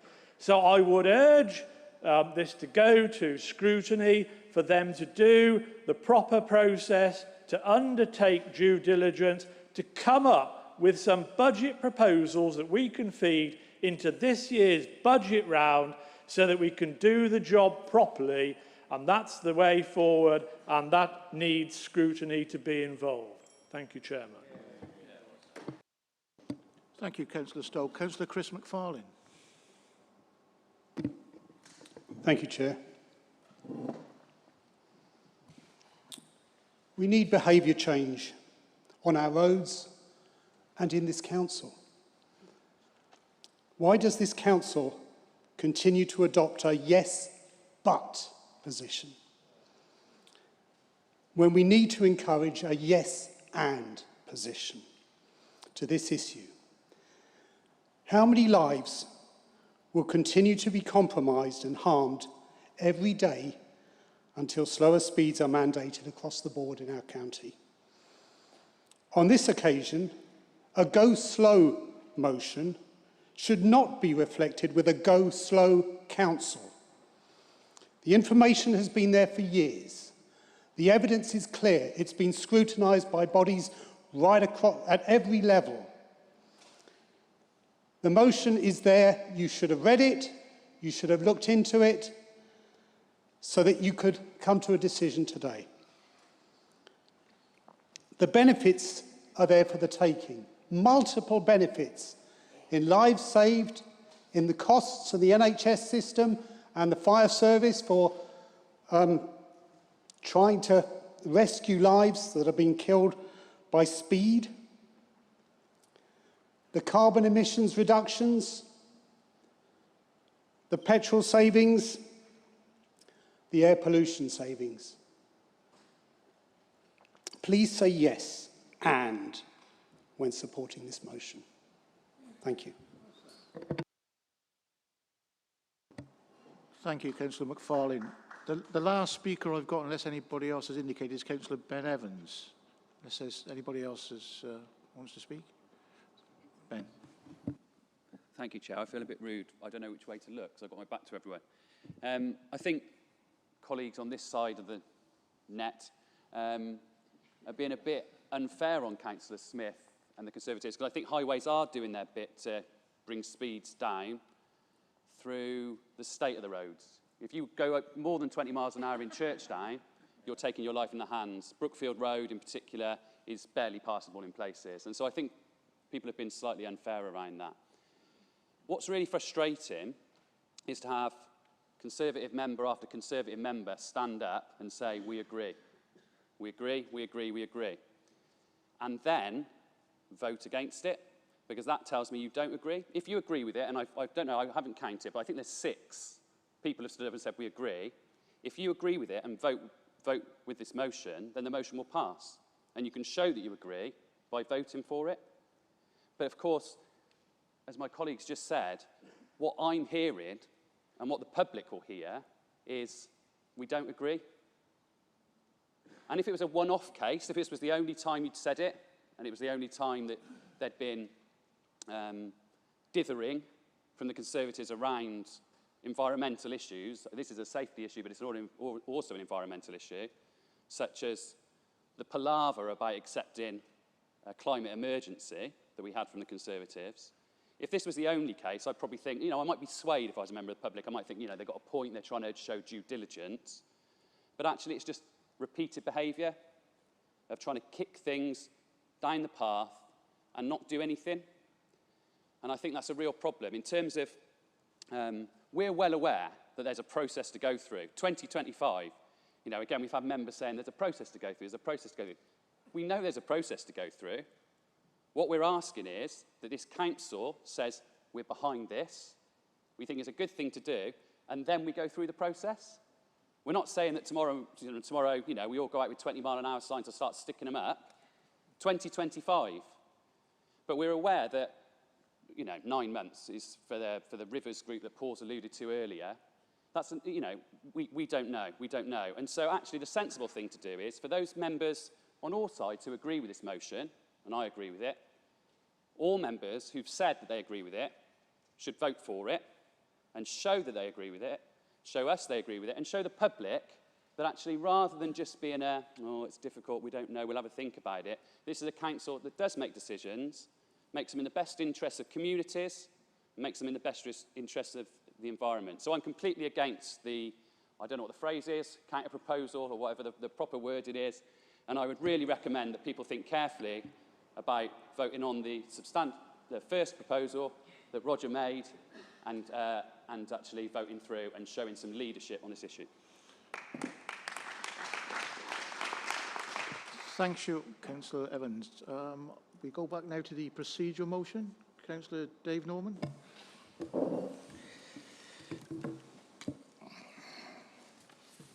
Thank you, Mr. Chairman. My reason for referring to scrutiny is that we cannot simply say 20 is plenty where people are. People and vehicles mix constantly, often safely in locations where the speed limit is legislated to be 30 or even 40 miles per hour. Scrutiny members are best placed to hear the evidence from professionals regarding speed limits and other traffic calming measures. They can take time to consider the opportunities that exist and ensure that the best scheme is made available for communities around the county. Different methods that are used nationwide to reduce vehicle speeds over and above a mandatory 20-mile-an-hour speed limit should be explored. Scrutiny can explore these schemes and reach conclusions where they might sit alongside a 20-mile-an-hour speed limit. And I would suggest education, which mainly consists of signage and road markings, including some signs that can be activated by traffic movement to warn of excessive speed. Restricted speed areas, gates, courtesy crossings, narrowings and chicanes, evident in my urban village division. Speed cushions, speed tables, speed bumps, and we laugh, but sleeping policemen. Members of the Scrutiny Committee will be able to take advice on these schemes, ensuring that the authority who has the responsibility for road safety, through that we achieve the best outcomes for the residents we serve. Key offers from within the authority will be available to provide the detail that Scrutiny needs to ensure that the complete picture on traffic calming is made available. Partner agencies and volunteer groups should be encouraged to give evidence. Consultation with district, town and parish councils could be achieved by way of Scrutiny establishing a task and finish group, or if they can't, I will, gathering the evidence required for Scrutiny to report back to council. Evidence is available across the county, where a mandatory maximum speed of 20 miles an hour exists, where vulnerable road users and vehicles mix. Again, Scrutiny can explore the possibilities of introducing more schemes where they will be appropriate as a significant road safety initiative. International and national research on reducing speed alone is inconclusive, so I respectfully suggest that this vital decision leading up to action in the future needs time and a debate to ensure that this council takes the right decisions. In conclusion, Chair, I look to all members, hopefully, to support this second motion without notice that the subject under debate today is referred to the Environment Scrutiny Committee, and the chair of that has already indicated a time slot. Thank you. Thank you, Councillor Norman. So we now take the vote on the procedural motion. So the proposer, Councillor David Norman, and the seconder, Councillor Mark Hawthorne. Thank you, Leader. So all those in favour of the procedural motion, please.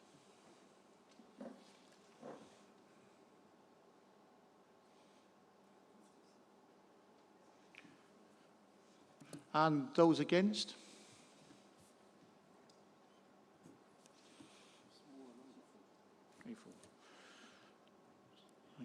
So 27 for, 24 against. So the procedure motion now becomes a substantive motion.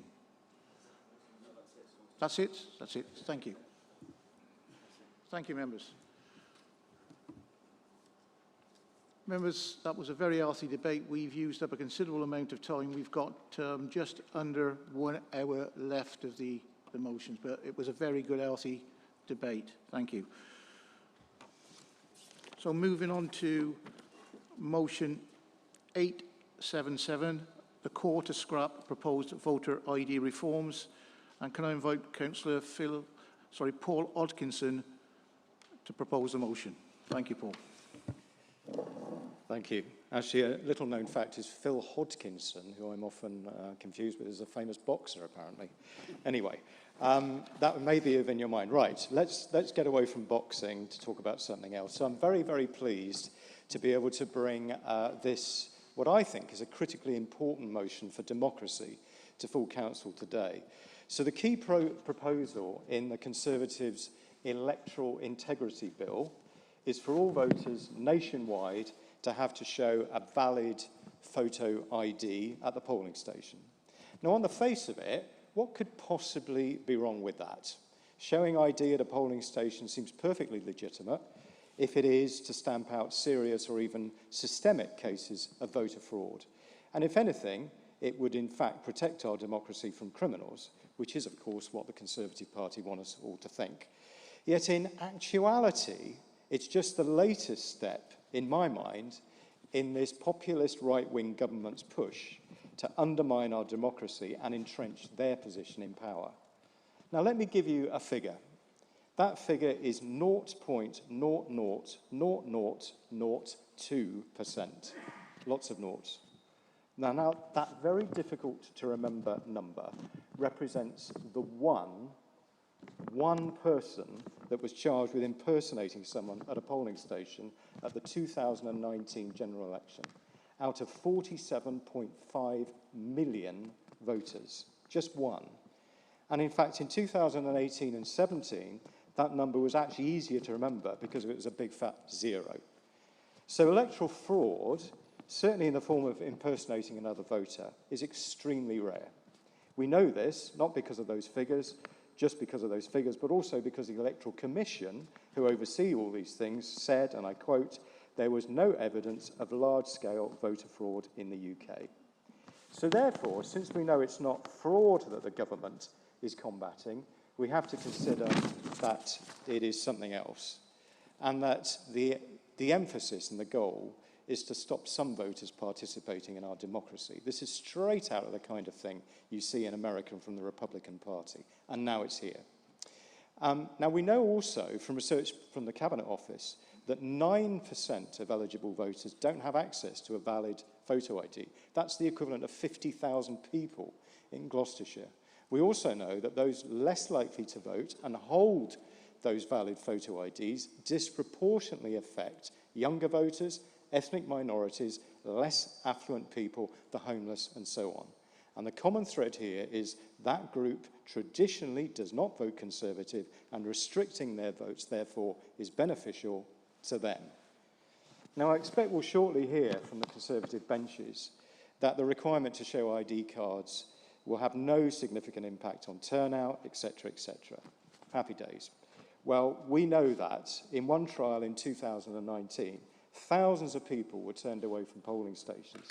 700 never came back to the polling station because they were disenfranchised, and that doesn't even include those who came to the polling station in the first place because they didn't have relevant ID.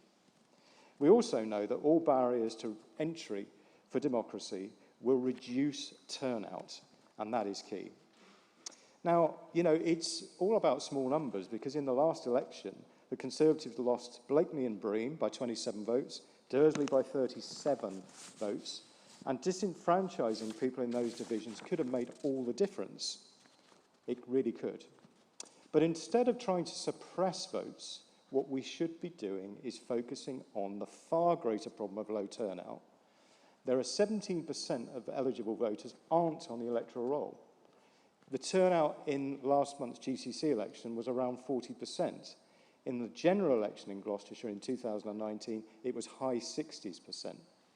That's where we should be focusing our attention. Now, perhaps surprisingly, as a final comment, I'm asking everyone in the hall to channel their inner Ruth Davidson, that famous former leader of the Scottish Conservative Party, when she said, and I quote, and I excuse my bad language here, but I'm actually quoting, she called these proposals total bollocks. She is so right. What I want you to do today, please, is to support democracy. Vote today to write to the Prime Minister telling him to drop these proposals. Vote today to investigate how we can increase voter engagement. Please do the right things and vote with us. Thank you. Thank you, Councillor Atkinson. Councillor Evans, do you want to speak now or reserve your right? I'll speak now, thanks, Chair. Thank you. Thanks, Paul. I'm really pleased to second this motion. There are some things that are so important in our culture and our society that we teach all our young people and children them. The national curriculum for history is really littered with issues to do with suffrage. Magna Carta, although not to do with universal suffrage, English Civil War, the increase in suffrage in the 19th century, women's suffrage in the 20th century. the rise of dictators, all of them, key stage 3. We teach all our 11 to 14-year-olds this, because as a culture and a society, we think this is vitally important. In terms of the rise of dictators, there's a horrible trend in politics at the moment. If you don't agree with someone, you label them a Nazi. It's ridiculous. We're not labelling people who bring this as Nazis. We're not saying Mark Hawthorne is Hitler any more than we're saying Hodgkinson or Hegenbarth or even Hilton. Of course, that's ridiculous. But however, there are lessons to be learned from, and this is why we teach it to our children, lessons to be learned from the way that people were disenfranchised over long periods. And I think it's really important that what we're doing and why we're proposing this is a very conservative, with a small c, a very conservative motion in terms of trying to protect what's already there. And rather than trying to change things with its lurch to the right, exactly the same as happens in America, exactly what Donald Trump has done in America, we're trying to conserve it. We're saying, we know this isn't a problem. We know that this isn't an issue. The facts and figures speak for themselves. We know that the pilots have showed that it will stop people from voting. And so I think in terms of being a small c, conservative, we're not trying to support a national party. We're saying that actually this is just around doing what's right in our local area. In Churchdown, those figures break down to 760 people. That 9% is 760 people. When I was elected to represent all the people who voted for me, and the people who didn't vote for me, and the people who didn't vote at all. And so it would be hypocritical of me to do anything and to support anything that took away the opportunity for them to vote. And we know that's what this will do. That's why we've had pilots on it. We know that's what they'll do. And so what I'm asking, and the reason I'm supporting this motion and the reason we've brought it, is we're asking members on all sides to see that the issue of suffrage is such an important one in principle, but also in practice, that anything that threatens that, we're all elected to represent our local areas. That's what we're elected to do, to the people who are going to be disenfranchised by this, and that will happen. We're elected to represent them. And so I'd ask all members to support the motion, to represent those people, often the most deprived and young people in their communities who have less of a voice already. Thank you, Councillor Evans. Councillor Tim Harman. Thank you, Chairman. Yes, I particularly wanted to speak on this one today. Some of you may remember, in fact, Councillor Hay and Councillor Baker will remember this, because I was some years ago responsible for elections at Cheltenham Borough Council. I was Deputy Returning Officer for 2 general elections, umpteen council elections, European elections. I was a presiding officer, a poll clerk. I put the polling stations up the night before. I took them down afterwards. I did the lot. I'm not saying that we ever had mass problems with impersonation of voters in Cheltenham, but I can tell you as a presiding officer, I was often in an uncomfortable position of being pretty certain the person who pretended to be Mr. Fred Smith was not Mr. Fred Smith, but no tool in my box to stop the person voting, so obviously they voted.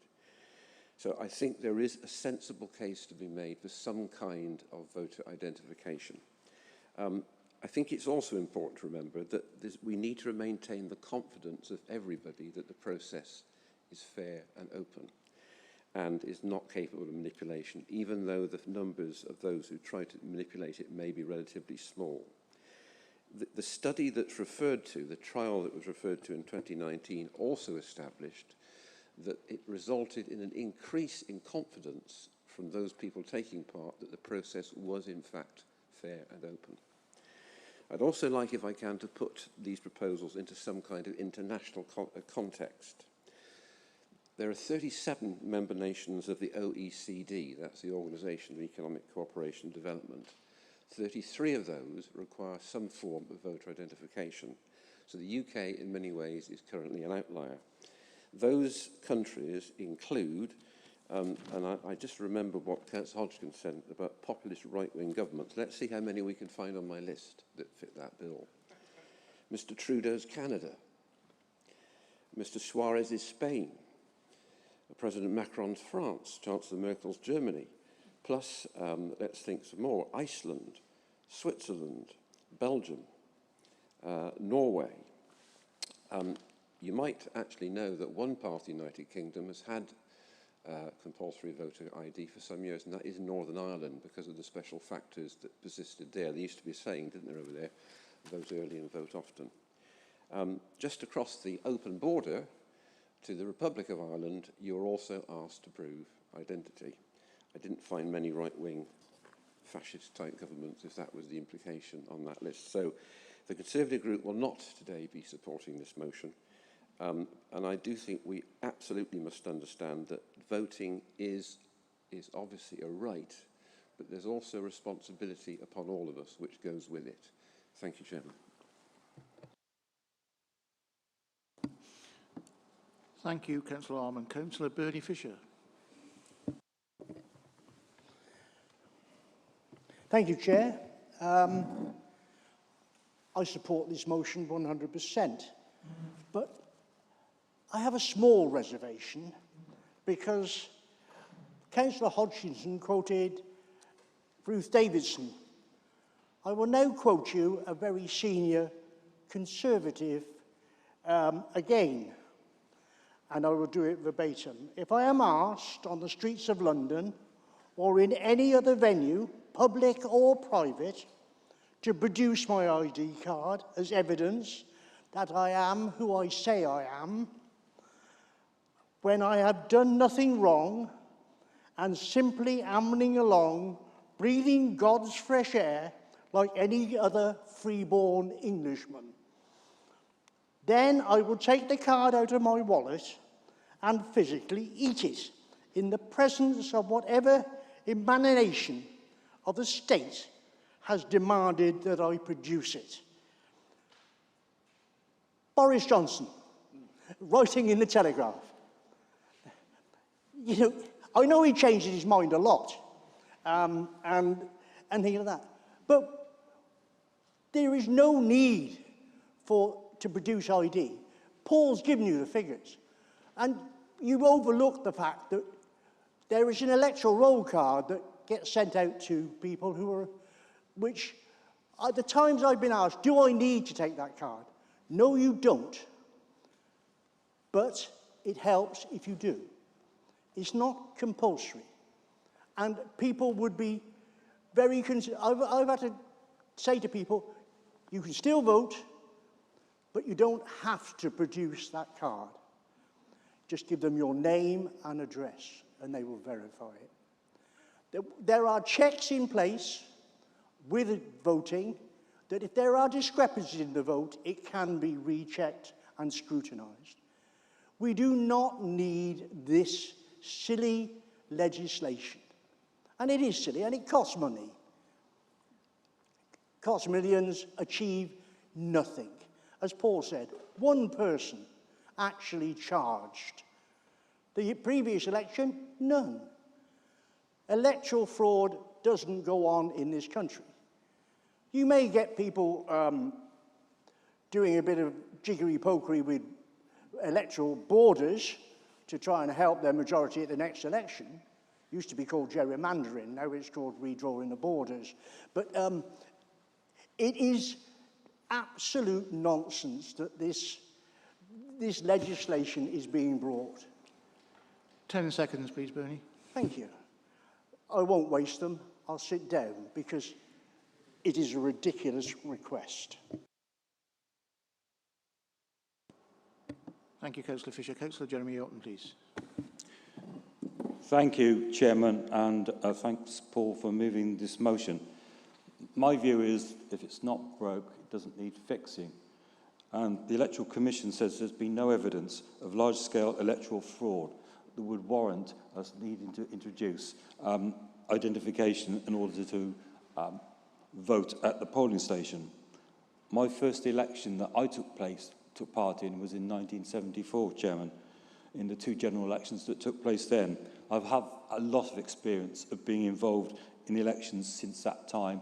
I first stood for election in 1980 and first got elected myself in 1982. And I'm sure many other members in this council chamber have been involved in numerous elections over that period of time. I expect they have the same experience as me, that no one has ever said to me that my vote was stolen by somebody else. I've never had a voter come to me and say somebody impersonated me and voted in my place. Or what most of the issues that voters come to me with or worry about is, can I go and vote without my poll card? It's been lost. The dog's torn it up. Somebody's thrown it in the bin. Can I go and vote? I usually check them out and say, yes, this is your poll number. Go to the polling station and you can vote. I've never experienced ever anybody saying that somebody's voted in place of them. And I suspect that's the same everywhere. So what's the point in introducing new legislation that makes it more difficult for people to vote, other than we know that the sort of people that will not vote are the ones that we have most difficulty getting out to the vote. And often those are people from poorer backgrounds, people who do not vote Conservative. That's the idea of this legislation. It's voter suppression. It's out of the Trump playbook. You know it, Mark. Have you ever experienced people saying that somebody else has voted in their place? You've been involved in elections for years and years, just like myself.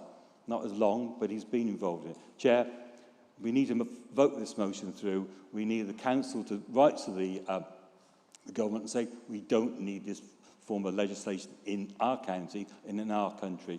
We know there is no level of fraud that would even warrant this legislation.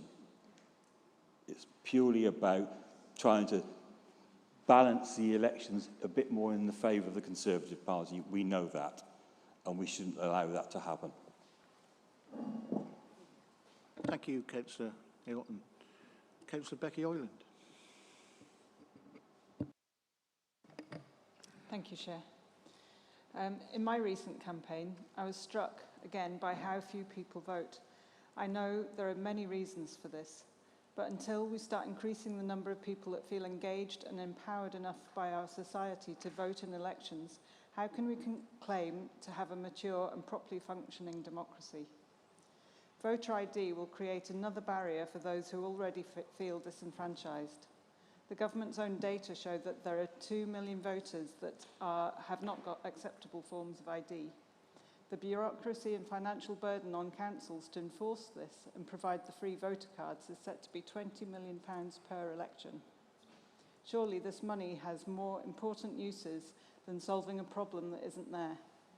The Electoral Commission states that there is no evidence of large-scale electoral fraud. In 2019, there were 595 cases of alleged electoral fraud, 4 of which led to a conviction, showing that staff at polling stations are vigilant and the current system works. Renfrewshire Council passed a motion last week to reject the government's proposal, and more will follow.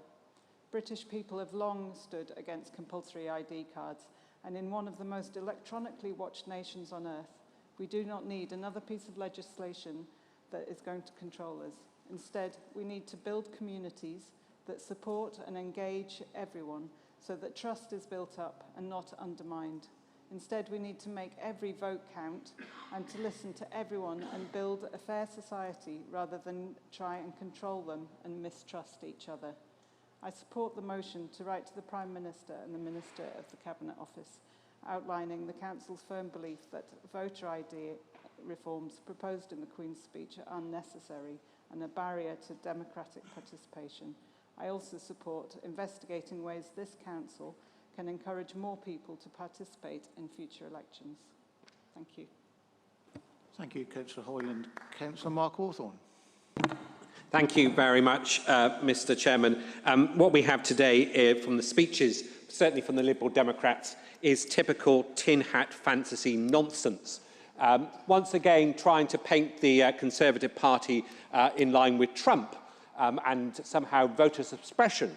And as Tim Harman pointed out, all those right-wing countries like Canada and France that already have this policy in place. I'm sure Paul Hodgkinson's retweeted many times from the great Liberal governments that they have in some of those countries and their extreme right-wing views on voter identification.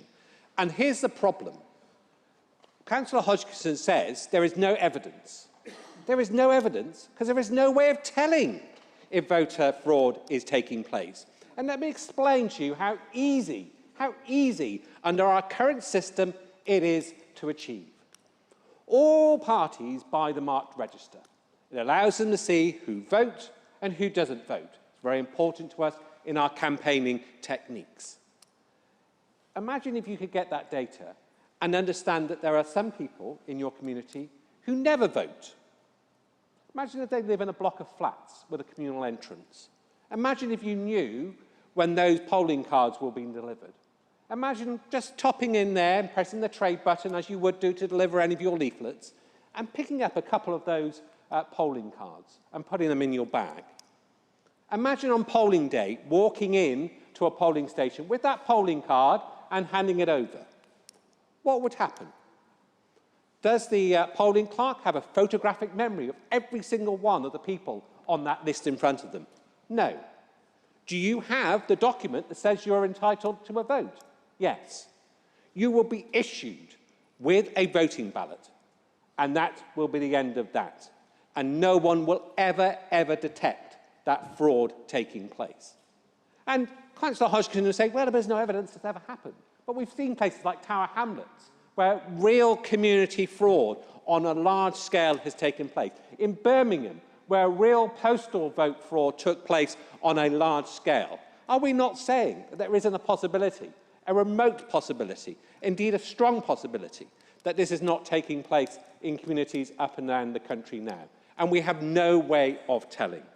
And all those figures being quoted from the Electoral Commission are out of date, because their survey was published before the government even issued the list of all the documentation that would be acceptable. And indeed, government studies indicated that 99% of people have at least one form of those identification, and there will be a free voter card scheme to accommodate for the rest. 10 seconds, please. So we need to modernise our democracy, remove the fraud that potentially could take place, and ensure that the voice of voters is protected from those who just steal it from them at the ballot box. Thank you.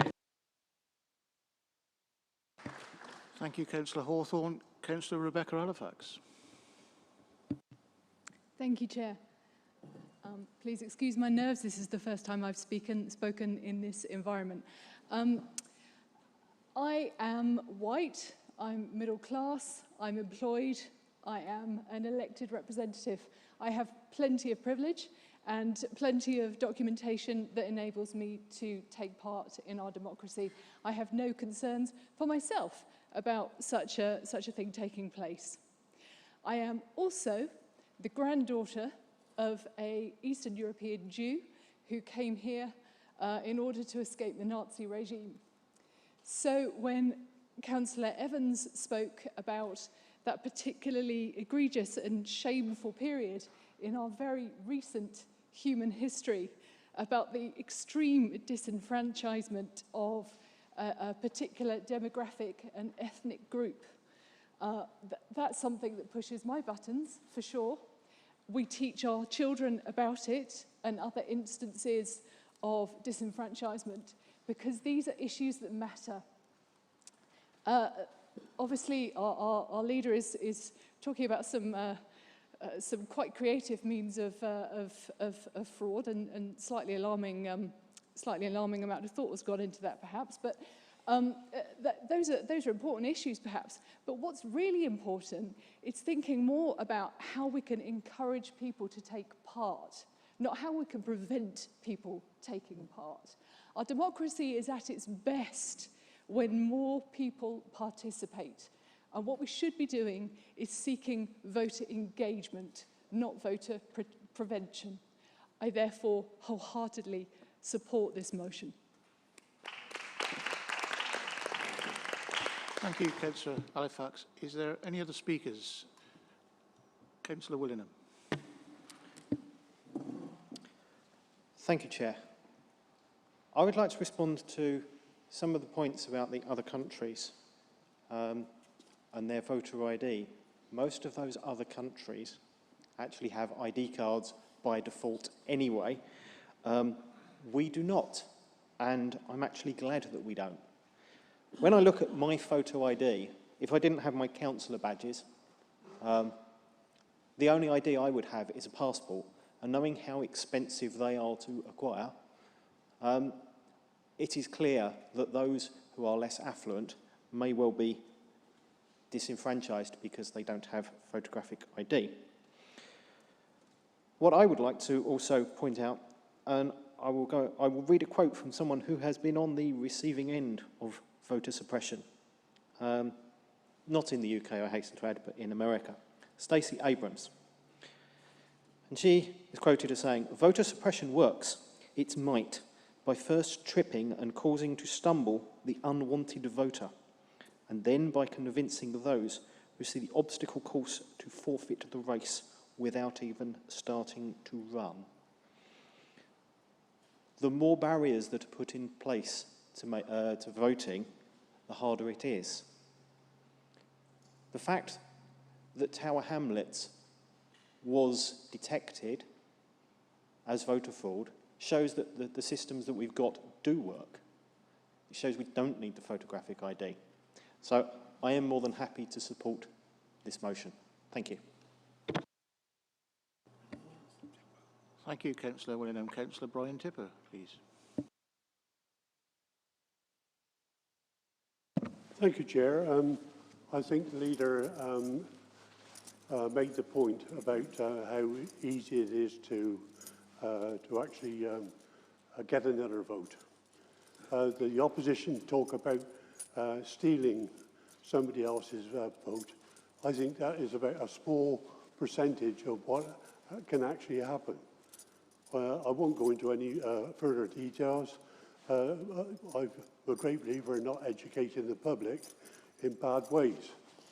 But I almost bring it down to a single point about all you need is another address. And there are loads of people in this country that have 2 addresses. I won't go into details. But the whole point is, at that other address, they can get another vote. I would just leave it with a quip. One thing that would be gained from it would be a load of bigamists might get caught out if we were made to have identity cards. Thank you very much, Chair. Thank you, Councillor Tipper. Councillor Stephen Fifield. Thank you, Chair. Just a quick submission from me that I'm slightly confused by our colleagues across the hall. Surely your arguments would propose that we would have compulsory voting. That would effectively solve your problem, rather than focusing on a small amount of people that, although the evidence isn't clear, would somewhat be suppressed from ID cards. I'm slightly confused, but maybe that wouldn't suit your liberal tendencies. But I would suggest maybe proposing that motion and seeing how that would go. Thank you. Thank you, Councillor Fifield. Councillor Stephen Chambers. Alistair Chambers, sorry. Thank you, Chair. Like the lady that spoke earlier, I'm also new to the council and I'm a new member. And in all honesty, I'm pretty appalled with the gentleman that spoke earlier. I believe it's Councillor Ben Evans, and his referral and usage of the dictator of Europe in line with the same sentence as our leader offended me greatly. And I think there was a very other choice of words that could have been used. And I think that's one of the problems that we have at this moment in time with that.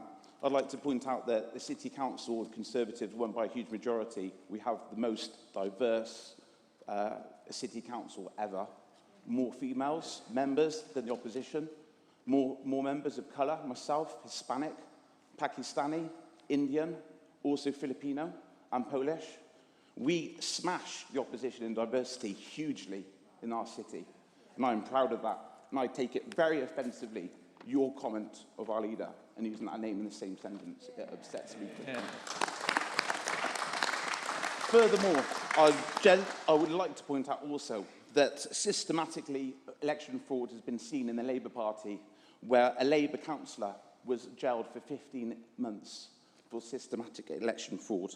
Not only that, another councillor for the Labour Party was also jailed for 2 years, also at Weybridge Council, for election fraud. Postal offences as well in the Labour Party. Why would the Conservative Party, as you say, it's going to restrict voters, when we have smashed it in the city with a massive majority? We have smashed it in the council County Council, and we've also smashed it in the Peace Crime Commissioner. You need to be looking at yourself and think, why did the electorate, from the poorest communities through to the most affluent in our county, vote for us? The reason is we stand for them, we represent them, and we believe you do not. And by safeguarding this and ensuring that people's voters' rights are secured and the dignity of people is upheld with identification, is to ensure that the right person gets to vote for themselves and they do not have that privilege removed from them through fraud. We have won without ID, we will win with ID. Thank you.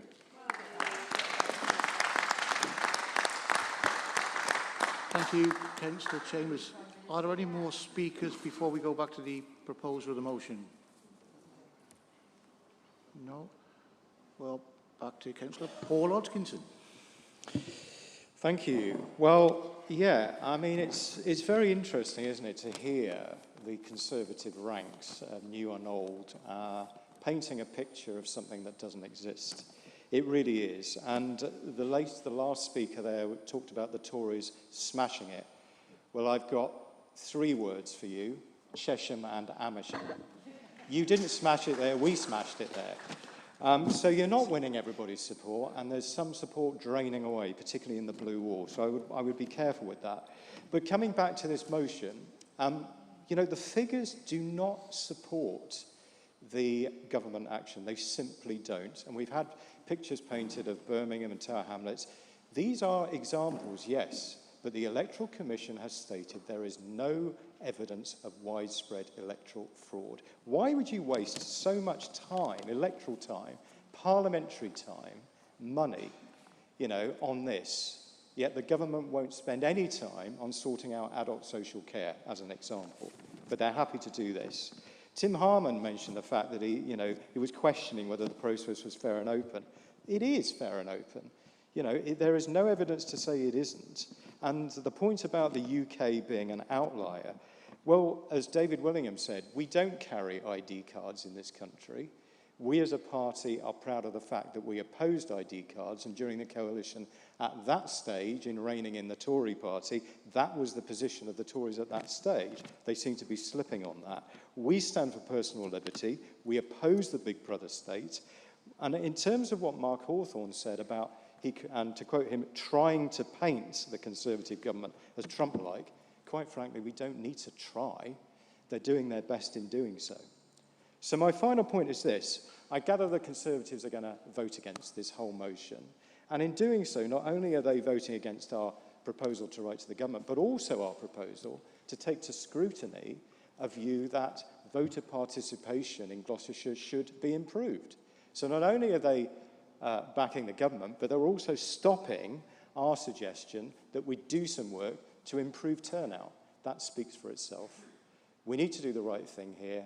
Let's support this motion. Thank you. Thank you, Councillor Hodgkinson. So we now go to the vote on motion 877, the call to scrap proposed voter ID reforms. All those in favour of Councillor Hodgkinson's motion, please.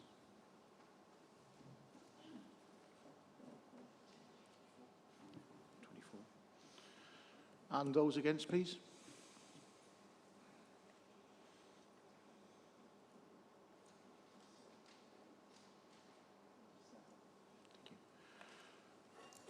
The motion is lost. 24 for the motion and 27 against.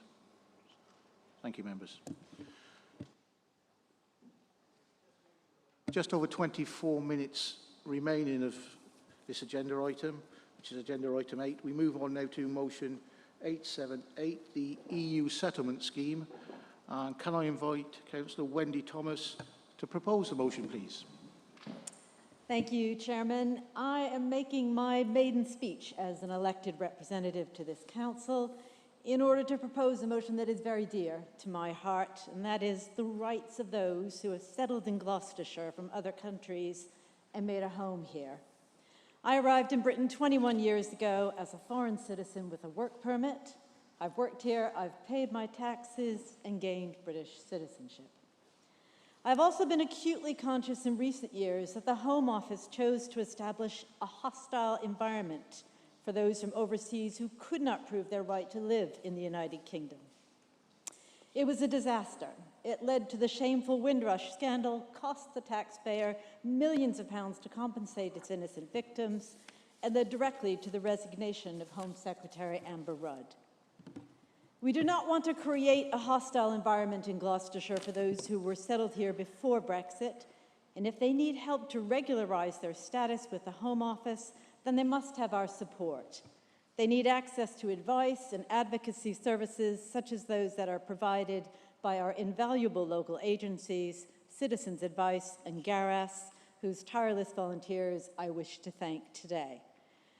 We must ensure that people at risk of harm, the sick, the young and the elderly, victims of trafficking, are not further harmed by fear about accessing public services, fear about getting help with health problems, fear of a knock at the door.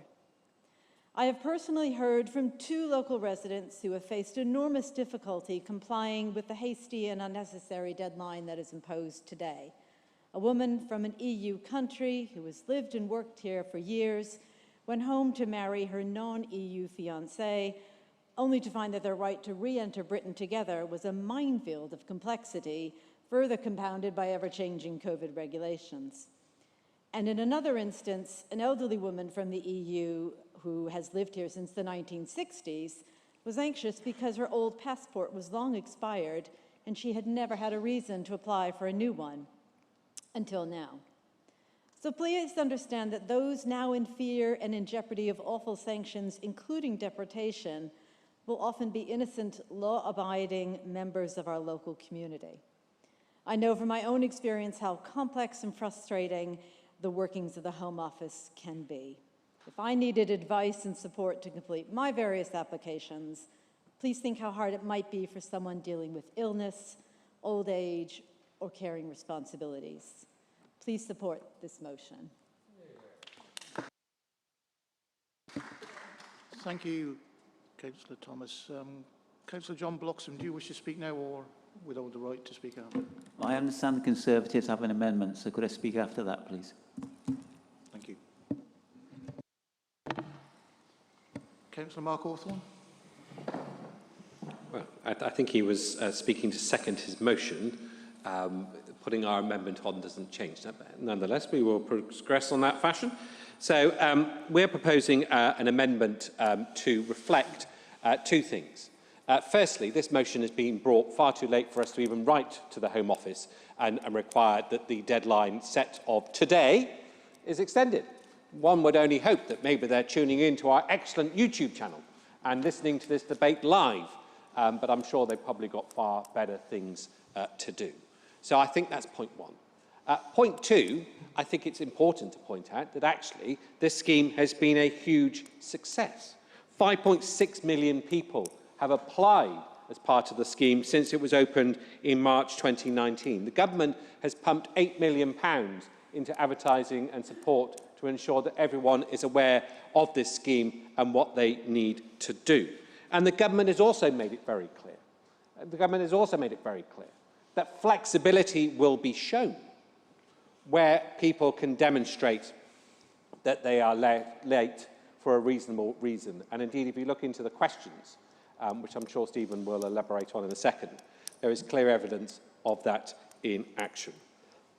But we do recognise that we have a role in supporting local community groups in the way that this council has always done and has a good track record of doing, especially with some of those groups that support migrants into our county. So we will support that element of the motion, but we cannot support a motion that is far too late in the day, that goes against the grain of what has been a successful scheme, and ultimately speaking, goes against the flexibility that the government has already indicated it will carry out. Hence our amendment today. Thank you. Thank you, Leader. Can I have the seconder, please? Councillor Lyndon Stowe. Well, I'm very happy to second that amendment, Chairman. I think what is important is that we are pragmatic and realistic, and we need to take account of the circumstances that we're in today. we have a great deal of sympathy with people who would wish to stay, who are entitled to stay, and we welcome them with open arms. But at the same time, you know, we do all have to be pragmatic and make sure that we deal with those applicants in a sensitive but an honest and frank way and a timely way. So I'm happy to second Mark's, the leader's proposal. Thank you. Amendment. Thank you, Councillor Stoll. Does anybody wish to speak on the amendment? Councillor Paul Hodkinson. Yeah, we will not be supporting this amendment, and we would be supporting the Labour motion. And I think the reasons are quite profound, really, because you know one of the most tragic things I think about the way Brexit has evolved is how some EU nationals have been treated, but also how they feel. I mean, I've got a constituent in Bourton-on-the-Water who has lived and worked in this country for over 20 years. She's married with 3 children. She contributes a lot to the community. Yet because of the way that she's been treated, through having to go through endless hoops to stay in this country, the country she feels like home, she feels very alienated. And I think that's incredibly sad. And I also think she's not alone. And that's why we do support this motion, because I do think it has been heartbreaking to witness the stories of families being ripped apart, people who found the whole process so difficult. And I think the government's refusal to extend the deadline, again, is just churlish. It is needless. Lyndon Stowe says, you know, we welcome people with open arms. That is not at all what the Conservative government's approach looks like from my perspective, in any way, shape or form. It's quite the opposite. And in fact, the government's own figures show that hundreds of thousands of applicants are actually stuck in a backlog of applications. There are reports of online queues, websites crashing, helplines overwhelmed. You know, this is not good. And meanwhile, in the rest of Europe, our European neighbours are actually extending their deadlines to protect British nationals from losing their rights, in places like Spain, for instance. So, you know, we can do what they're doing. We, therefore, do not support this amendment. We support the Labour motion because we feel it's the right thing to do and it sends out the right message to the people who live, work and love in our country. Thank you, Councillor Hodkinson. Councillor Wendy Thomas. Thank you. I will be very brief in the interest of time. I just wanted to say in regards to Councillor Hawthorne's comment that it is too late. I don't think it's too late to actually go on the record and indicate that this deadline is leaving many people as not being able to apply. And in addition to the hundreds of thousands of people who are stuck in a queue trying to get their applications through the system, I heard on the radio this morning on my way in that there are tens of thousands who have yet to apply. So I will not be supporting this amendment. Thank you, Councillor Thomas. Councillor Colin Hay. Chair, it goes along the same lines. Mark is saying he can't support it because the deadline is today and there isn't time. He knows full well that if the government decided to extend the time, they can do. And that goes to the heart of it. They don't want to. And that really shows the attitude that we see.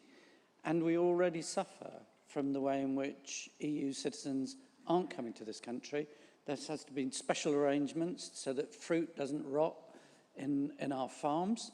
We all suffer, by the way, because I think the number of lorry drivers has dropped so significantly that deliveries just aren't happening.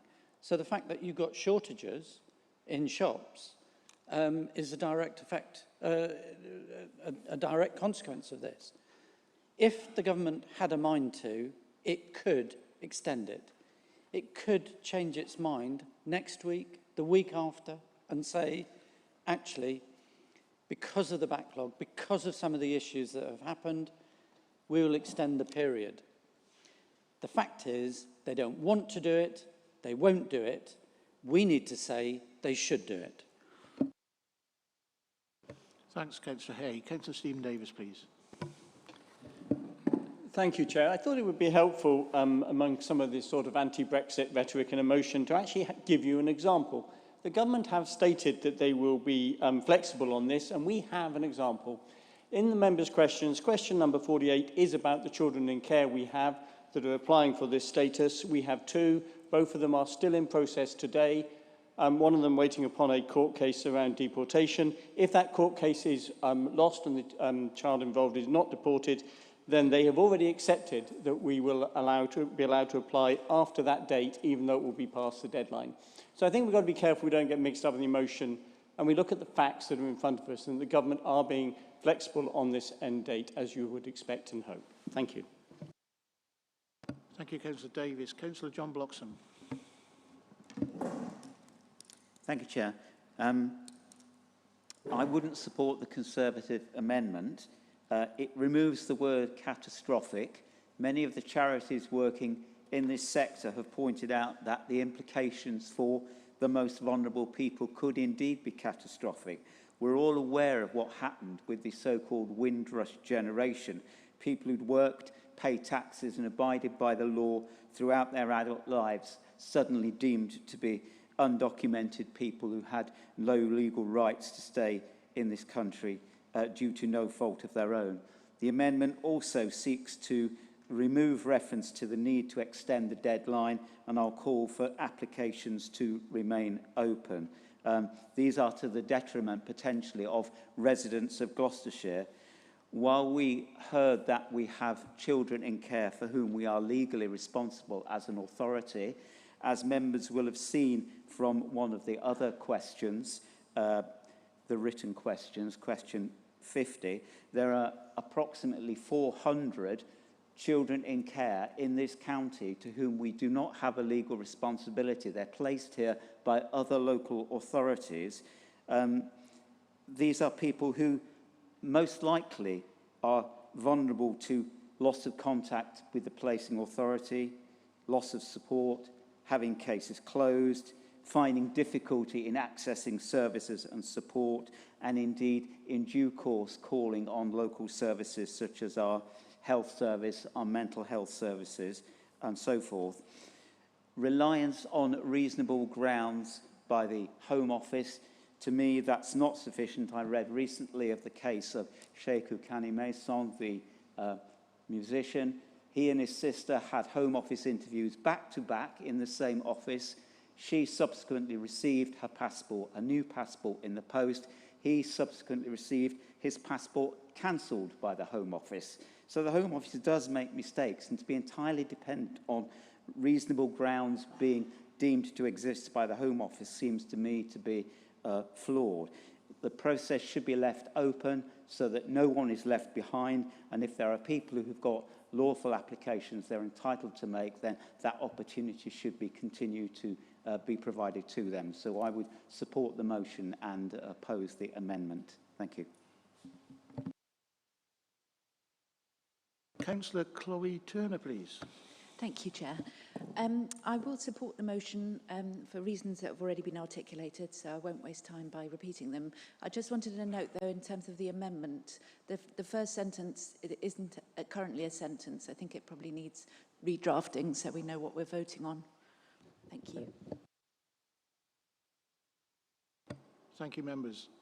Any other comments on the amendment, please? Councillor Kate Cody. Thank you, Chair. Tens of thousands are not going to be able to apply by today's deadline, and those who have not applied by today will not be legally resident here in UK law from tomorrow. Vulnerable people, including children, are at risk. Some EU citizens have lived formed lives and paid taxes here for decades. This is a clear example of the disaster that Brexit is. We Greens wholeheartedly support the original motion today. Thank you. Thank you, Councillor Cody. Any other members? So I'll go back to the proposer of the amendment.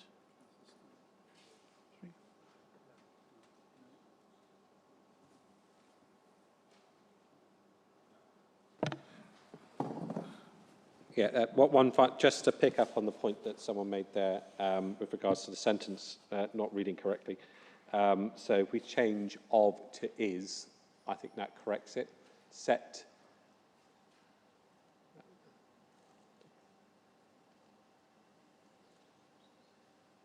set is today.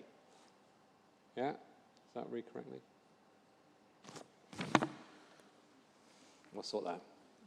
Thank you very much. It was an interesting debate and contribution. It was interesting debate and contributions because actually what it showed was that for some in this chamber, this was a Trojan horse motion that had very little to do with the matter on the table and was much more to do with their angst over Brexit and other issues. And some people, quite frankly, need to move on. And I thought for some of the parties opposite, they'd have learned that lesson back in 2019 general election, where most of them got pretty much stuffed. But I think the important issue here as well is about what we can practically do as a local authority. And that is what this motion needs to be changed to reflect. You know, passing a motion to note that the deadline is today and it should have been extended is pointless. Because we're not even going to be able to note it outside of this chamber in time for the government to do any change in that deadline. So, I mean, it's totally, utterly and absolutely pointless to have this motion as written today. And I think from the contributions that we've seen, it was quite clear that there were other agendas at play. But it is right and proper that we do support the voluntary groups that are supporting identification of those people who have yet to apply. And I think the government has estimated nationally, out of the 5.6 million people that have applied, there's probably only about 70,000 nationally that haven't.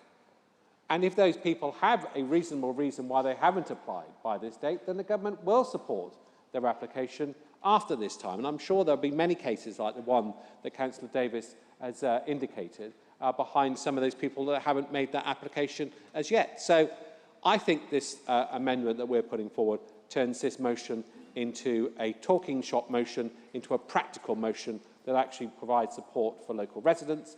And I think for some in the other side of the chamber, you know, Brexit's happened, guys. Move on. Thank you, Leader. Can we now take the vote on the amendment? All those in favour of the amendment, please show.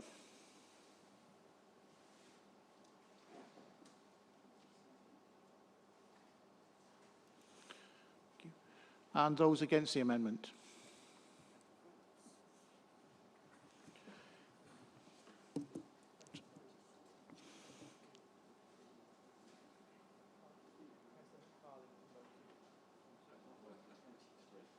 Any abstentions, please? So the amendment is carried by 27 votes to 23. Councillor Thomas, you've got the right to reply before we go to the vote on the substantive motion, please. No, I have nothing more to add. Thank you, Councillor Thomas. So we move on to the substantive motion. Can I invite any members who wish to speak on the substantive motion?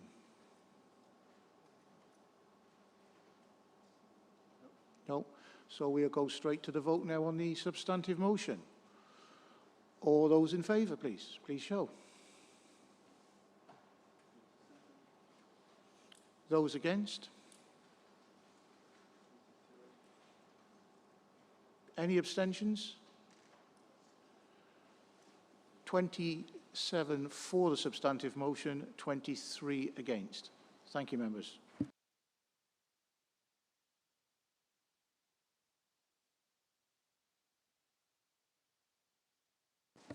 We move on to the final motion on the paper. We've just over 6 minutes to debate this, but obviously I'll be very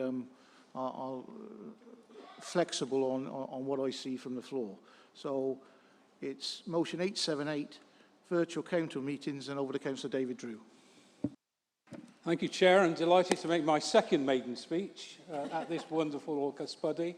And it's good that we finish on some unanimity, in the sense that even though the Conservatives have chosen to amend my wonderful motion, they are largely in favour of the spirit of it, which is that one level of government shouldn't impose its will on another level of government.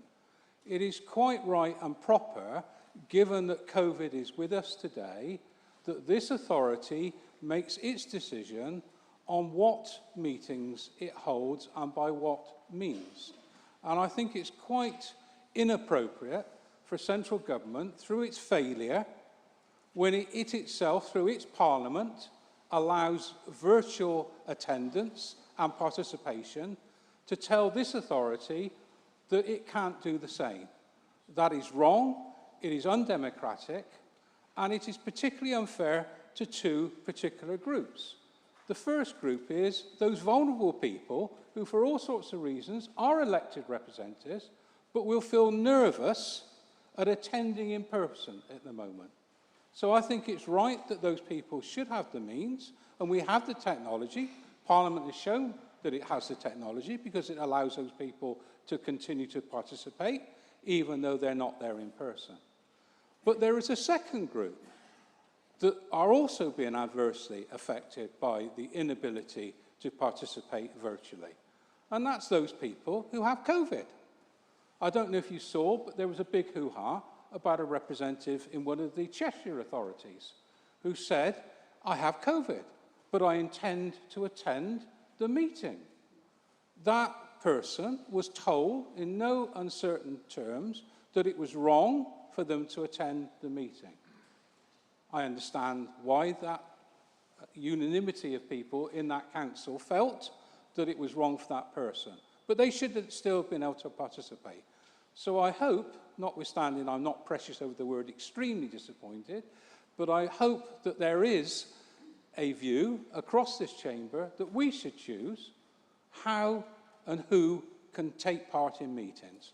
And that is something that Gloucestershire County Council should have within its orbit of responsibility and not something that's dictated to by Westminster, given that the LGA as a whole, I understand, did try to take legal action to allow us to have that flexibility. That is the position that should be in place, and Whitehall, Westminster should not be telling us exactly how we can able to take part in our own meetings. I therefore move. Thank you, Councillor Drew. Councillor Wendy Thomas, as seconder. Thank you, Chairman. I strongly support this motion. I will say no further at this time, reserve the right to speak during the debate. Thank you, Councillor Thomas. Councillor Mark Hawthorne. Sorry. Thank you, Mr. Chairman. We have an amendment which I was hoping would be accepted as a friendly amendment. I don't know whether that could be brought onto the screen now. Oh, that's not it. That's it. And I think it's just to reflect where we are. Extremely disappointed. We are disappointed. I think that says what it needs to say, Councillor Drew. So if you bear with me in deleting that one. But I think it's really important that actually I don't disagree with much of what you said. I think it's worth reflecting that the reason we got here was that there was a sunset clause on the original legislation that was passed, and there was parliamentary time required in order to extend that clause, which the government was not able to find. We then did find ourselves in a rather bizarre situation. It was actually Hertfordshire, not the LGA, that were taking the court case with regards to the 1972 legislation, that the government, MHCLG, issued a statement in favour of the case against them in the courts, which was probably one of the more bizarre moments I've ever witnessed in local government for many years. But sadly, the judge could probably, rightly on reflection, not see how the 1972 lawmakers could have envisaged virtual meetings as a means of holding democratic decisions with local authorities. Probably the only way of doing it back then would have been a party line. So for those who have long enough memories to remember what those were. But I think the key intention of government through its consultation, I hope, is that this is a power that we will have in the future. And I think it is right and proper that we are able to deliver this through local decision-making, that we as the representatives have the ability to decide how best to conduct our business to reflect not only the needs of our members, but also the access of our communities in what is a very wide and diverse county. So I have amended it. I hope you don't think that we have any way taken offence to your original wording, but I think it reflects what the spirit of your original motion was, but also I think reflects the changes that we hope to see from the consultation that has just finished by government, and that power will eventually become ours, not only just for a pandemic, but for all future meetings going forward. Thank you. Thank you, Leader. Can I have a seconder for the amendment, please? Councillor Lyndon Stowe. Lyndon, I'll be very brief, thank you, Chairman. I wish to second the Leader's amendment on the basis that remote working is to be welcomed. Remote meetings are to be welcomed. They offer opportunities. And three things I highlight in particular. They offer us opportunity to combat climate change. They offer us opportunity to promote inclusivity. And they offer us opportunity for efficiency. And that's three things. And there are many more. But the spirit of this motion is absolutely correct and we fully support it. Thank you. Thank you, Councillor Stowe. The 2 hours are up, but I've got 4 more speakers who've indicated, so I'm happy to take the 4 speakers before we go to the vote. Councillor Lisa Spivey. Thank you, Chair. I'm delighted to see that the Conservatives are actually going to be doing something for once. This is excellent. I absolutely agree that we need to see a modernisation of government and an opening up of local democracy whilst also combating the climate emergency, which we've all declared. So I'm really, really pleased to see that this motion has been brought by Labour and the amendment seems to make it even better. Thank you. Thank you, Councillor Spivey. Councillor Kate Cody, please. Thank you, Chair. I'll keep mine short and, in fact, shorten it. But just wanted to mention, obviously, climate emergency, carbon emissions, not just about pandemics. That's been mentioned already. Transparency and democracy. It would be a shame to reduce public participation, which has definitely increased with online streaming. Safety perspective. Provisions are in place, but not all members have had a second vaccination and or the 3-week interval recommended for the protection offered, and furthermore, being vaccinated doesn't stop the spread of the disease. Something that hasn't been mentioned today actually is the cost to taxpayers. I understand the fees for accommodating the meeting today are around £10,000, which is a sum I'm sure we can agree could be better spent. And that doesn't include the cost of councillors' travel expenses either. Although, of course, there are emissions from electricity when we use online facilities, I think we can see that today a lot of people have travelled and are still using technology. So that's something that's often missed. And particularly relevant for those councillors in rural areas where public transport and active travel are more difficult. I do appreciate online isn't for everyone, but businesses have created hybrid systems to accommodate all fairly, and the government itself has the form of this in place for its MPs. So I'm just agreeing that councillors and officers should be offered the same choice. Thank you. Thank you, Councillor Cody. Councillor Paul Atkinson, please. Yeah, thank you. So just to back up what Councillor Spivey has said, the Liberal Democrats will be supporting this motion and the Conservative-friendly amendment. I think a lot has been said, so I'll just add some points. And I think I actually welcome what the government brought in terms of the flexibility to be able to hold meetings online. I think for some of us, it has been a revelation. Those of us who live quite far away from Gloucester, it actually makes no sense to come in for something for, say, half an hour and go home again with all that travelling expense and the impact on the environment. So I think that it's key that we are able to have some of that as well as having physical meetings too. But most importantly for me is the fact that in Gloucestershire, our cases of COVID are rising very rapidly.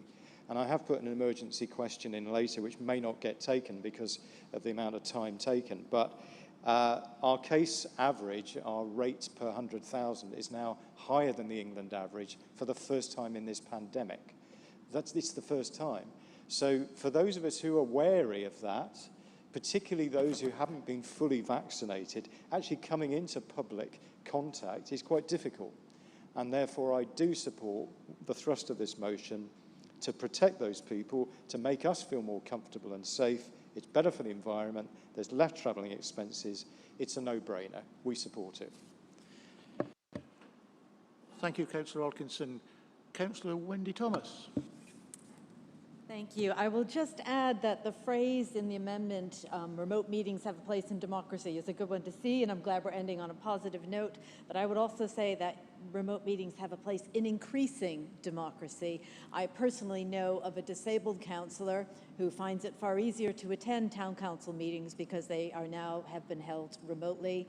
I also know of a single parent who has a young child and is able to participate as a councillor because she has the option of dialing into the motion to the meetings remotely. So I think it can expand who can participate in democracy, not only in terms of attending meetings as visitors or as the public, but also standing for office. If that option to meet remotely is there, we have widened how some people can participate in our democratic process.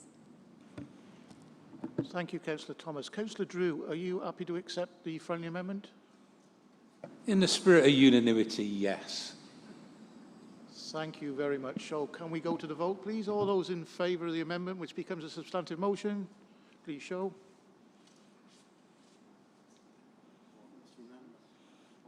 Looks unanimous. Thanks very much, members.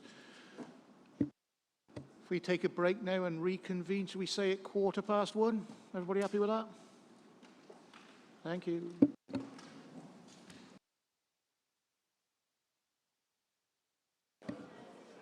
Members, can we take your seats, please?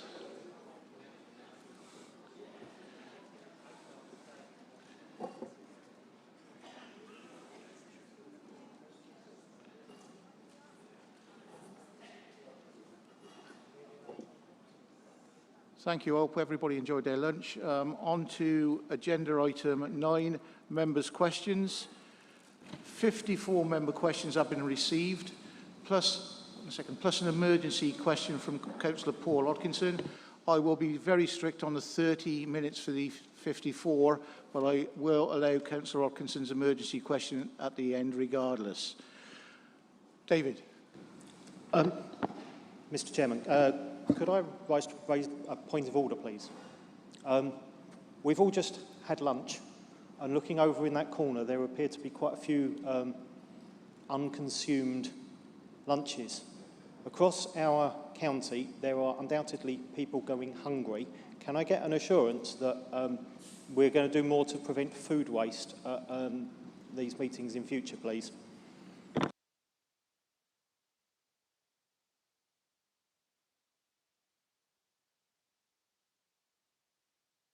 Thank you, David. It's a very good point, but just talking to Simon.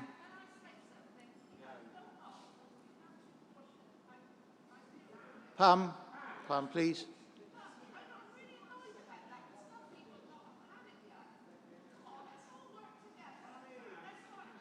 Pam, please. Yes, thank you. David, there are a couple of equations, as well as Simon's telling me, some of the ordinary aldermen who are due to turn up, they've been catered for as well, so there is a point, but I'm sure that steps will be taken to prevent food waste. Thank you.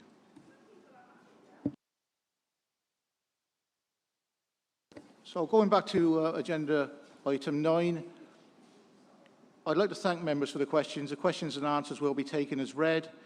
Supplementary questions must relate to the original question. Yes, please, no speeches, just let's have the questions, please. And I spoke about poor, so without further ado, if we go on to the first question.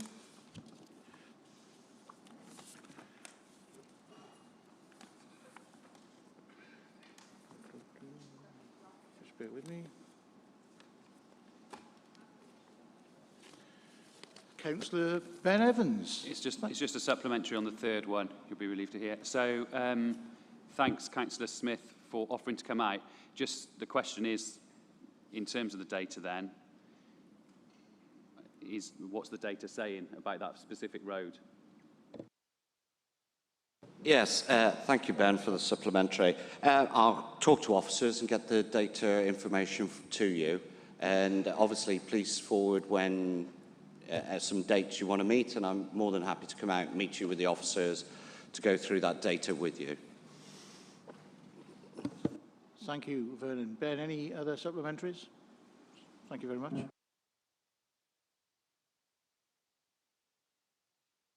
As Councillor Alex Eggenbarth is absent, we go straight on to Councillor Roger Wyburn and number 11. Roger, have you a supplementary? Yes, I do, Chair. Thank you, Chair.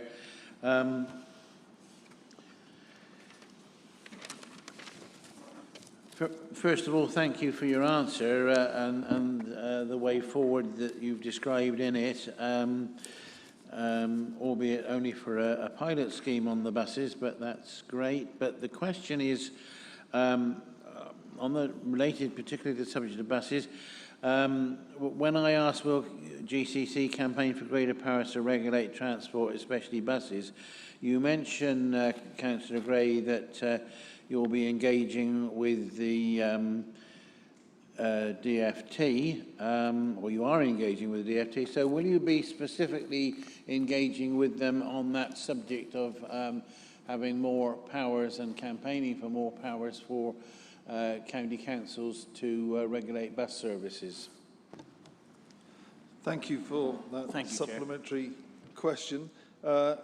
Yes, we fully intend to engage around buses, and I'm very keen that we have a proactive programme to engage with both with central government in terms of participating in any consultations, but also taking advantage of that new spirit of consultation with the actual bus service providers in the county. And for example, we're going to meet with them on, the officers are meeting with them on Thursday around looking at how we can encourage them to both increase the frequency and be more joined up in how we operate bus services across the county in terms of different operators, etc. So I think bus is a very important part of our strategy of increasing the options available to residents for practical transport around the county, and we will keep our foot on the accelerator as far as that is concerned. Thank you. Thank you. Thank you, Councillor Gray. Question 12, a series from Councillor Paul Baker. Paul, have you any supplementaries? Paul's left. Thank you. Question 17, Councillor Chris McFarlane. Chris, have you any supplementaries for Councillor Gray on number 17? Thank you, Chair. No, I don't have any supplementaries for the time being. Thank you. Thank you, Councillor McFarlane. Councillor Suzanne Williams, question 18. Any supplementaries for Councillor Norman? Thank you, Councillor Norman, for your answer. I'm actually quite shocked that these zigzags didn't have the TROs with them in the first place. And personally, I would never park on a zigzag. That's just not one of the things I would do. But obviously, people do. Can I have some extra assurances, please, that this is going to be taken up and it will happen? Because the one school in particular, they have real problems. It's right on the junction. And the teachers and staff at the school have to go out and make sure their pupils are safe, and they have extra cones and all sorts of things around to try and make them safe. It is right on junction. It's very dangerous. Thank you. Thank you for bringing that up. And like you, I'm surprised that they were put down without a TRO. So I'm very happy to engage with officers after this meeting. And as I said to a member earlier on this morning in response to another point, I'll get back to you when I have a satisfactory conclusion to your question. Thank you, Councillor Norman. Councillor Hodkinson, 19 to 25 supplementaries. If you could let me know which number they relate to, Paul, that would be great. Yeah, okay. So supplementary question for 22 to Councillor David Gray. So where I was asking there for the number of trees that have been planted to date in Gloucestershire, you've given the figure of 10,358. So since the last time I asked this question in March, that is just 3,000 trees that have been planted across the whole county. And given the fact that you've set a target of 35 million trees by 2030, I make that the figure that you will need to plant 10,000 trees every single day to hit your target. Can you tell us why you're not on target so far and whether you will definitely hit that 35 million? Thank you for that additional question. Just to respond first to the technical point about the figures not changing much since March, the actual planting season where you should be planting trees is from October to March, so we wouldn't necessarily be planting a great deal through what, at least notionally, is the drier period in Gloucestershire, and for various other technical reasons, including when leaves are on trees, etc., in terms of when it's ideal to plant them. In terms of our targets, as I think the gist of your question implies, we have very ambitious targets in terms of where we want to get to. I think what really matters is that we take quick and pragmatic steps around the tree planting programme, and there is, I hope, some very good news coming in that regard, in that we have established a number of partnership arrangements where we're talking to people like the Woodland Trust, and we're talking to the Forestry Commission and others, where substantial numbers of new trees will come forward to be planted, where we're providing a level of funding, and that's being matched by other parties. Whether we get to 35 million in that long time horizon, I think that's probably overly ambitious, but that doesn't mean that we're moving away from our target to help to green. Gloucestershire is already a green county. We are committed to doing our bit as a county to encourage people at every level, private, parish, borough and county-wide, to plant trees as part of the solution to addressing climate change emergency. There are other things that I personally believe an obsessive focus on trees is not particularly helpful. There are other things that we should be doing. I've planted a hedge, for example, personally in a bit of ground that I've got, because I think hedges are often, in terms of biodiversity and CO2 capture, more effective than trees. But we remain committed to planting a great number of trees, and there will be good news coming forward in the close future. Okay, question 24. So bearing in mind your answer to that question and your answer just now, it seems to me, and sorry to use a football pun, but the goalposts seem to be moving, because this council, just back a few months ago, front page of its council strategy, proudly stated 35 million trees will be planted by 2030. But what you've just said to me is that that was overly ambitious and you're going to try and get there. That doesn't sound to me like you're on target or wanting to be on target anymore. Can you confirm today for us all, is the 35 million tree figure that your party has proudly presented to the electorate, is it still in place or is it not?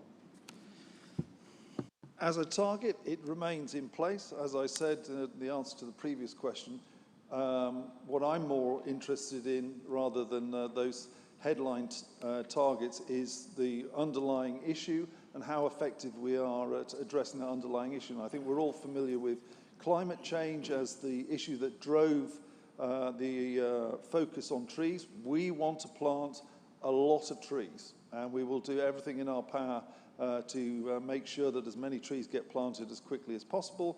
But I also want to make sure that we're not obsessing about trees only, that we're looking at the full range of actions that the council, through the powers it has and through the ability it has as a facilitator, we're engaging with the communities and other bodies to address climate change in as pragmatic and proactive way as possible. Councillor Hodkinson, any other supplementaries? Yeah, for 25, that was to Vernon Smith. 25. So, Vernon, thanks for your answer. You've talked about various things there. I think the point to make to you and the question is, you know, these individual things that I've specified are just a few examples. It's the tip of the iceberg. And for me, the point is the system isn't working. The system is broken. The inspection process isn't working. There's stuff on the ground not happening. And this is not just me, it's lots of councillors. So will you acknowledge that first? And will you look in depth at what is going wrong with the inspection process and the follow-up, which means that things are simply not happening on highways?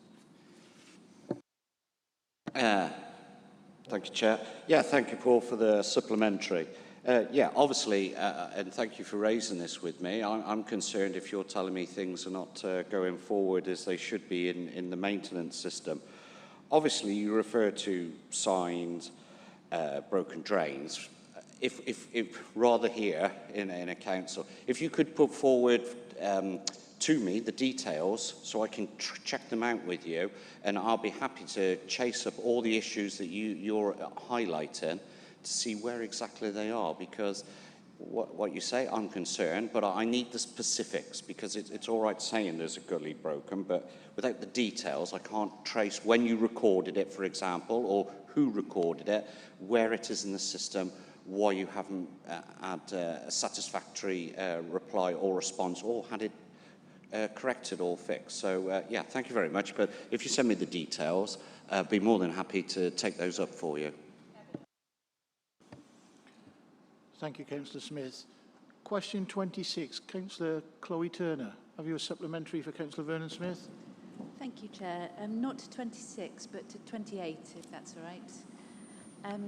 Thank you, councillors, for your various responses, and particularly to Councillor David Gray. My supplementary is in relation to the spreadsheet by which our carbon emissions as a council are calculated. I've asked for this a couple of times and been promised it, but it hasn't as yet materialised. So if I could ask again, please, for a copy of that spreadsheet, that would be great. Thank you. Happy to come back to you on that one. Thank you.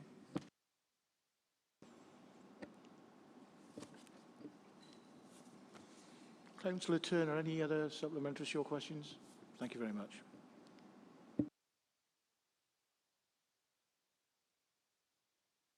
Councillor Kate Cody. Have you a supplementary for Councillor Gray? No, thanks, Chair.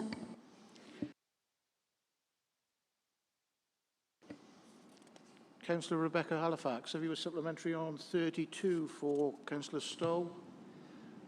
Thank you, Chair. Not for 32, but for 33.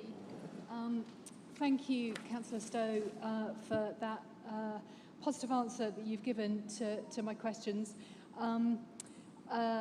Your answer does suggest that the new solution will allow for web-based emails, which is ideal, but it's not absolutely clear. I mean, I will say that Microsoft 365, as somebody who's worked in IT for the last 30 years, is not my personal favourite, but it's an order of magnitude better than BlackBerry Works, so hooray for that. But plenty of other councils, including our own neighbouring Bath and North Somerset, do offer a secure bring your own device policy that allows their councillors full interoperability across devices, maximising their time and efficiency, which is really important, particularly if they're juggling other commitments as well. So I'd just like your confirmation, please, Councillor Stowe, that with the new web-based solution, GCC email will be available on any device, including personal devices, along with other council documents. And thank you very much. Yes, thank you for that supplementary. Sorry about that. Yes, thank you for that supplementary. I will make sure that all members are circulated in due course with the full details of what the new service will be.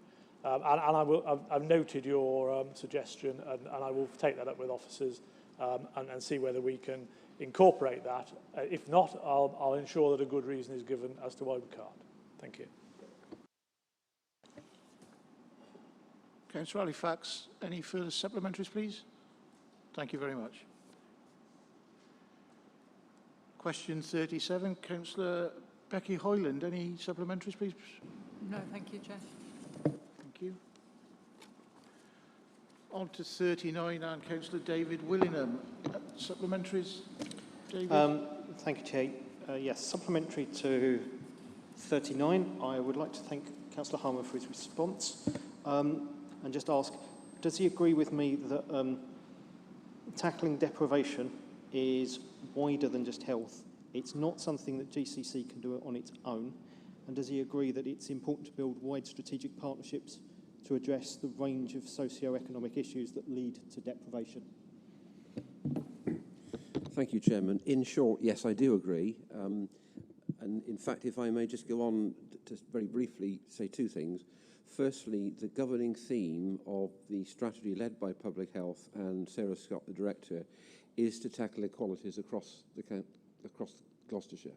We are very keen on this. It is going to be the guiding light follows us. We know these things have been magnified by the pandemic. He may have heard a radio interview this morning by Sir Michael Marmot, who was speaking specifically about the situation in Greater Manchester, where we've seen a reduction in life expectancy. So yes, I do agree, and we are very much engaged in the process. Councillor Willingham, further supplementaries? And supplementary to number 43, just to ask Councillor Smith, does he think that the proposed and posted diversion route, which involved cycling on lane 2 of 3 on a 70-mile dual carriageway, was safe for cyclists? And if not, what will be done in future to avoid such dangerous diversion routes being posted? Thank you. Yes, thank you, David, for the supplementary. First of all, I'd say safety is paramount. So with all diversions, we are legally obliged to make sure that safety is at the forefront. And the particular aspect that you're talking about, if I could talk to you offline, because I could go through quite a few details here, Chair, that to explain why the diversion route is what it is on this particular location. But happy to talk after the meeting if you'd like to, or by email if you wanted to give you the specifics. But safety is paramount. We are always concerned, cyclists, pedestrian, motorists, safety first on all diversions. Thank you, Chair. Thank you, Councillor Smith. On to question 44, Councillor John Bloxham. Thank you, Chair. In the earlier part of the meeting, Councillor Gray said that we're pursuing recovery for the benefit of all of our residents. As the assets of the organisation appear to be below the cost of recovery, can the finance member please explain what is the financial justification for pursuing recovery action when the assets are simply not there? Thank you for the supplementary. I think we do recognise that the company involved is not asset rich. We also need to recognise that we believe that there is a support mechanism in place that whereby other people are supporting that company. So we need to interrogate that situation to see whether or not there is prospect of us getting our costs back or any part thereof. I think the point you make, though, about this being a company with an asset base of £1,600 is a point well made. And they should have, the people behind that company should well have thought about that when they decided to mount a legal challenge against this council. Clearly, that was always going to have financial implications, either for themselves or indeed for the county council taxpayer general. So I think it is the right and proper thing that we do what we can to get as much costs back, because that's what I think our law-abiding, hard-working taxpayers would expect us to do here in Gloucestershire. Thank you. Councillor Bloxham, any further supplementaries?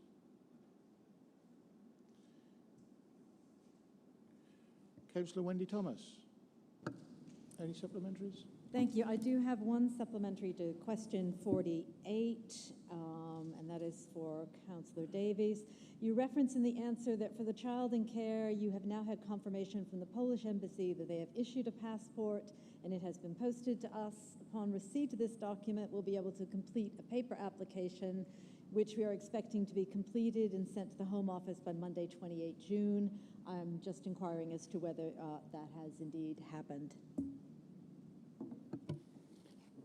Thank you for your supplementary. I haven't had that confirmed yet, but I will get back to you when I've had it confirmed. Thank you.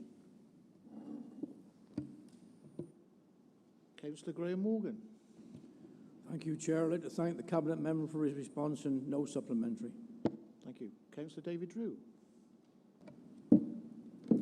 if I could just ask Stephen, what number of children, I don't expect an exact number, of those 400, which is a very high number, end up going into care in this county? I want to ask a clarification. Do you mean that they swap from another county's responsibility to ours? I don't have that number. I will check. I do not believe it to be a large number. Thank you. Thank you. Councillor Jeremy Hilton. Thank you. Chair, I didn't expect to get to my supplementary question, but thanks to Dave Norman for his answer. Can I be reassured that the timescale that he mentions in his reply is set in stone now, and there will be no longer any more delay in this public consultation exercise, and that we will have allowed all residents in King Zone to comment about the parking issues that affect the ward by the end of August, so that we can then, as he suggests, look at methods in which we can improve the management of on-street parking, etc., in the King Zone area. Thank you, Chairman. Councillor Hilton, you and I have had numerous discussions on this, outside the office in the corridor, even when I was on the City Council as well, outside the City Council. We spoke about issues within your area. Officers are working as hard as they can with some of the delays that have occurred. I'm not going to publicly say here it's set in stone, but what I will say to you is I will check with officers regularly, and I'm sure you will be, because I know you've been in direct dialogue with them. And if you're finding a problem or I'm finding a problem, I'm sure, Jeremy, we're still capable of talking man to man where it's appropriate. Thank you.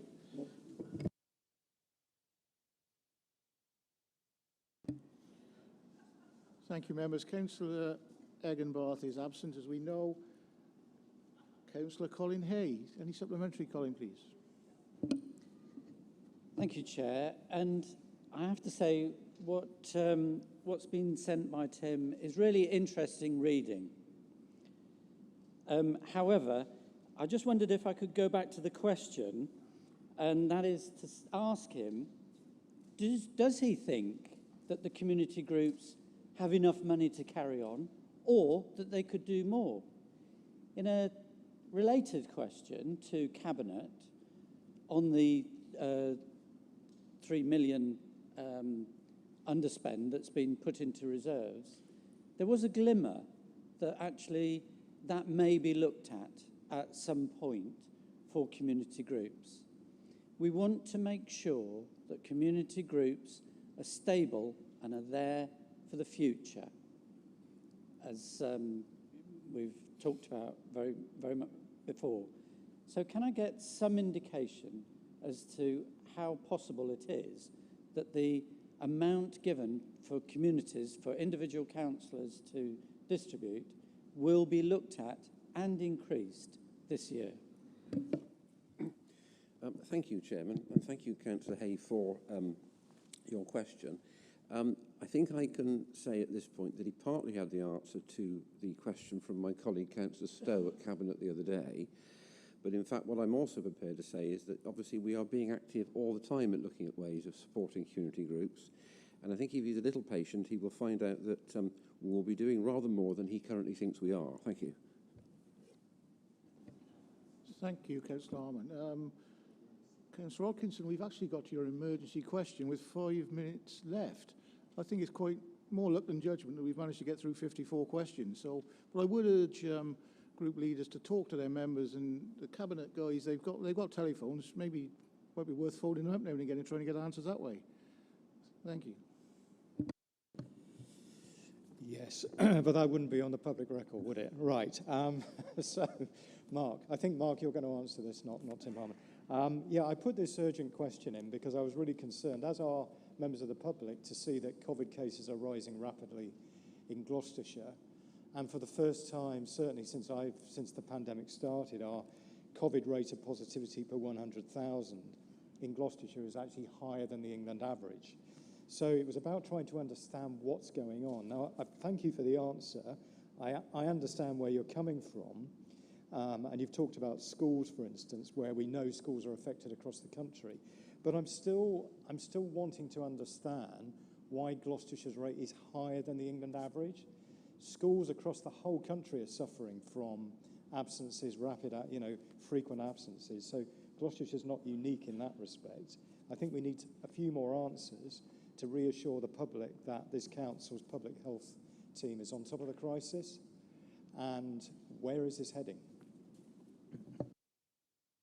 Thank you, Paul, for that. Slightly concerned about your last sentence. You are fully aware that the public health team are working flat out, are on top of the crisis, so I hope that was a slip of the tongue rather than a deliberate attempt to undermine their very fine work. I think that the second thing we need to be very aware of is that this pandemic, the latest stage, which is the Delta variant, has been hitting the country in waves. So we've certainly seen a lot of evidence that parts of the West Midlands a month ago were seeing a lot higher rates than we were seeing. In fact, we were, I think, some of the lowest rates in the entire country. And now that wave seems to have hit us. And indeed, the Southwest is not a very good comparator because effectively it covers a very wide rural area. You dig a bit deeper and look at places like Bristol, which has large urban conurbations.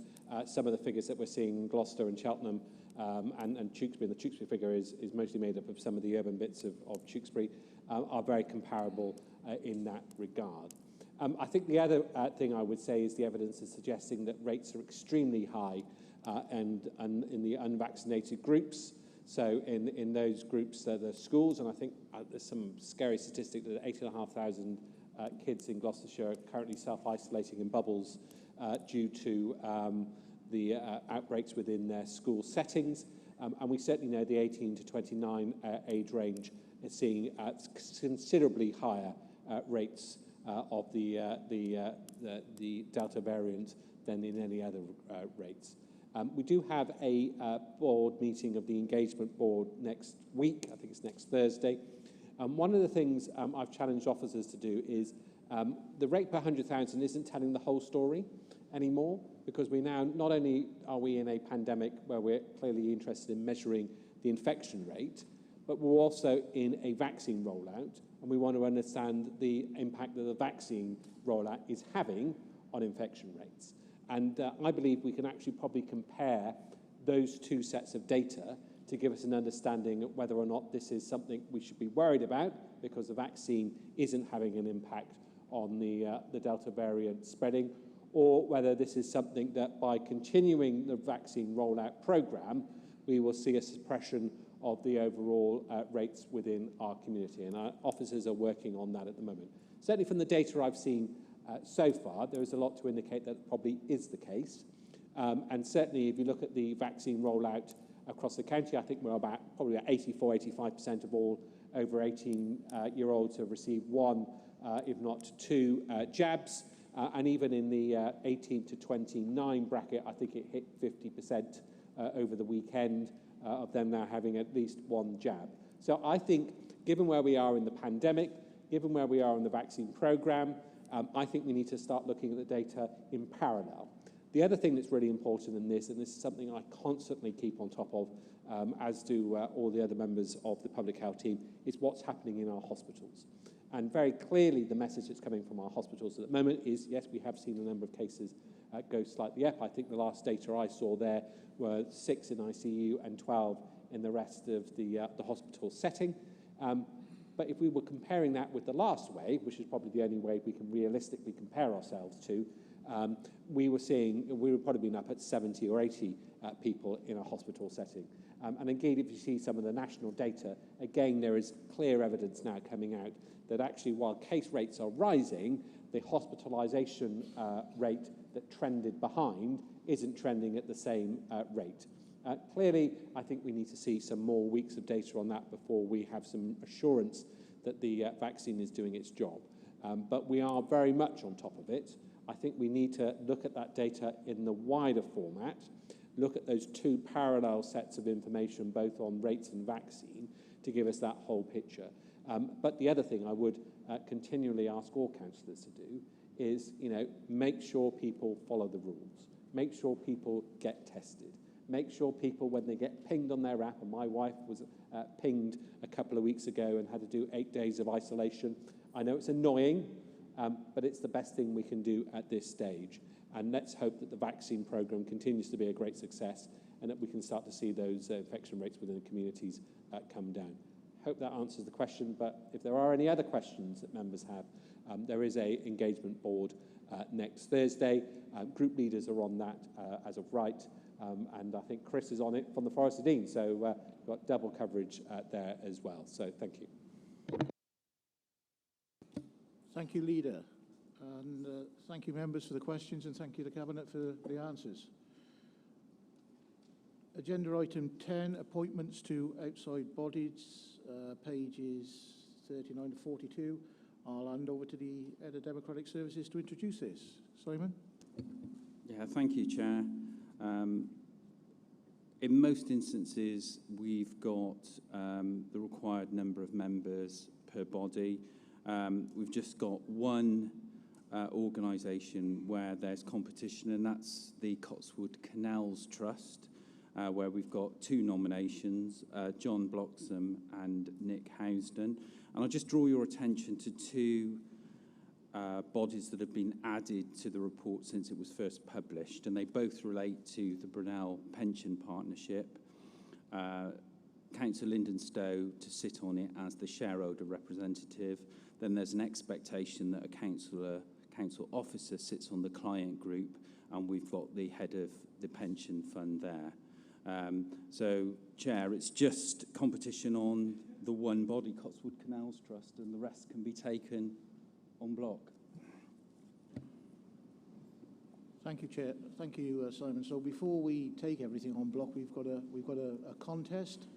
So we'll have a straight vote by show of hands for either Councillor John Bloxham or Councillor Nick Housden for the Cotswold Canals Trust.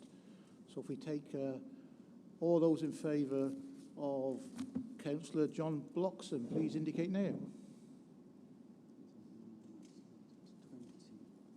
That's 23. Yeah. Thank you, members. 23. 23. And all those in favour of Councillor Nick Housden, please indicate now.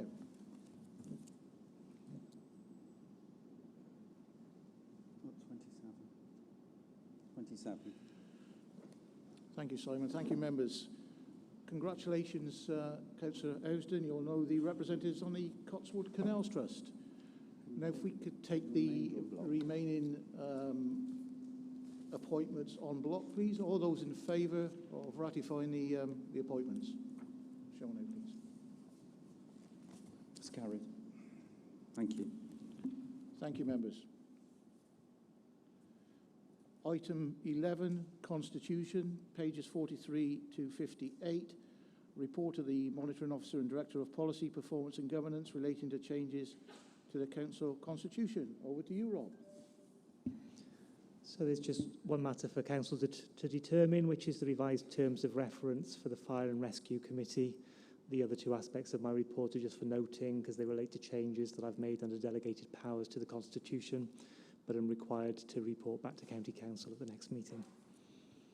So we just need to take a vote on the Fire and Rescue Scrutiny Committee terms. Thank you, Rob. Everybody happy with that? Can we have a show of hands if everybody's in favour of the Fire and Rescue Scrutiny Committee, please? Carried. Thank you very much. On to item 12, Scrutiny. The reports. You can see on your papers the names of the various chairmen of the committees. I don't think at this stage there are any reports. Am I right, Simon? Yes. So at this stage, can I suggest we just note them, members? Everyone happy with that? Thank you very much. Item B on there, the Vice Chair of the Scrutiny Committees and the Audit and Governance Committees. Again, there's a list there as well. Yes. So do we just need to show of hands to make sure everybody's happy with this list? That's right. I think there's agreement on the Scrutiny Vice Chair, so it's just a show of hands from the membership of the Council. Yeah. So thanks, Simon. Can I have a show of hands if everybody's in agreement with the vice chairs, please?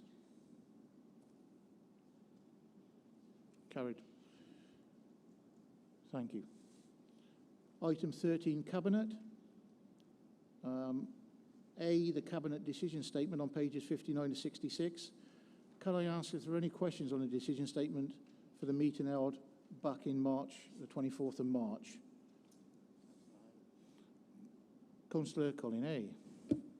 Chairman, it's not so much a question on this, but I do want to make the point that there was a Cabinet meeting last week, which was an important one insofar as it talked about the budget outturn.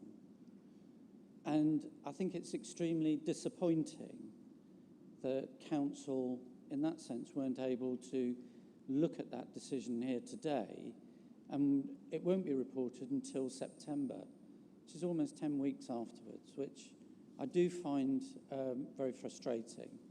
We've heard today that actually there is ongoing work in what to do with that, those reserves. I've made the point often enough that I believe £3 million is a substantive change to the budget, and this should come to the Council because it is the Council that decides on the budget. Now, I've heard the arguments against, but I do want to make the point that on something like this, there are ways of getting papers ready in a very short space of time, and because of the nature of that particular Cabinet meeting, I'm just disappointed that we've not been able to discuss it today. Thank you, Councillor A. I think Simon Harper would like to say some words, but I'm also seeing that the leader has indicated to speak as well. I was just going to say to Councillor Hay, unfortunately it's a timing issue. The Cabinet meeting was last Wednesday and this agenda was published last Tuesday, and we have to do that to meet the legal requirement for the meeting. So the Cabinet decision statement missed the agenda. So it was a timing issue. Leader. Yeah, it's a timing issue, and to be fair, I think it's the first time I've ever remembered it being that close together, so there might have been a reason why that particular Cabinet meeting had been pushed back. I think we can take that away and make sure that they're better aligned, I think is a fair challenge. As to your second point, you are clearly entitled to make that point, and we are clearly entitled to repeat that you've been given advice on numerous occasions that your interpretation is not one that we share.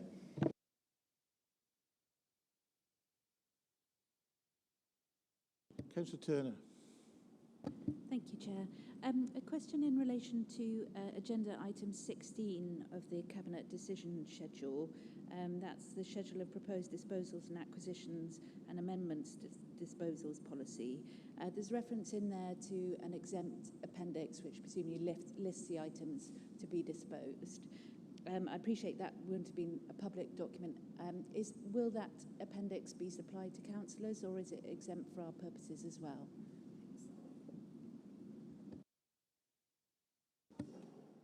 Leader. I think you can have access to it on request, but it's not circulated because I think, given the way we circulate documents at the moment, it would be difficult for us to have an exempt circulation. But if members want it, there is a process by which you can access it and see the disposal list. Thank you. Thank you, Leader. Any more questions on 13A? No. 13B, individual Cabinet member decision statements, page is 67 to 80. Any questions on the decision statements for the period at the 1st of March to the 31st of May? Councillor Willingham. Thank you, Chair. Just a brief question on the decision on the 6th of April relating to the B4063 Gloucester to Cheltenham cycle improvements. Did that include any plans to improve Pheasant Lane, which is a route that links into that route from the sort of north and the west of Cheltenham and serves areas like Springbank and St Mark's and St Peter's via a more appropriate route than the A40? Thank you, Councillor William. Councillor Hawthorne. I think the short answer is we'd have to get back to you on that one. because obviously this decision was taken by Nigel prior to the elections.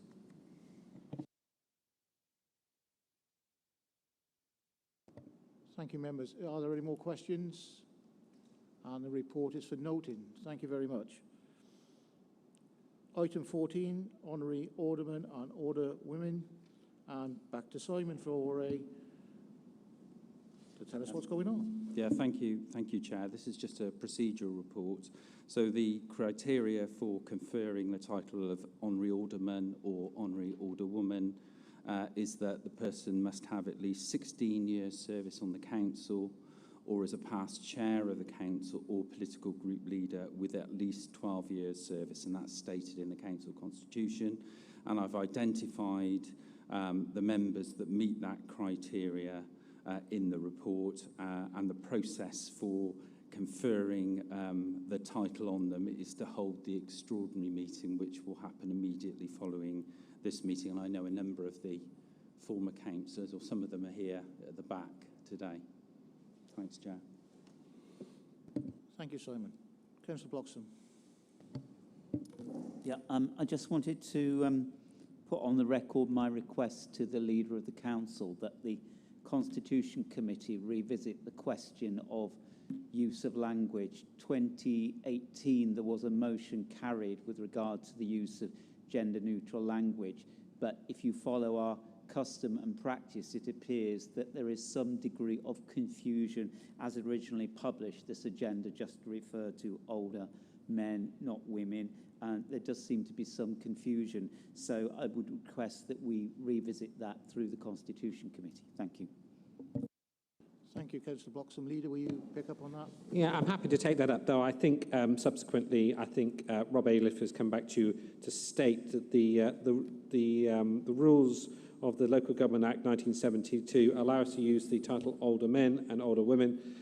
They probably were fairly forthright in their views back in 72 to think that far ahead, but they didn't think as far ahead to include older person. So that would require primary legislation to change on that front. We will certainly go away and reflect on that presentation within the committee in time for the next time this comes onto our agenda, which will be 2025. Thank you, Leader. Any more questions on that agenda item, please?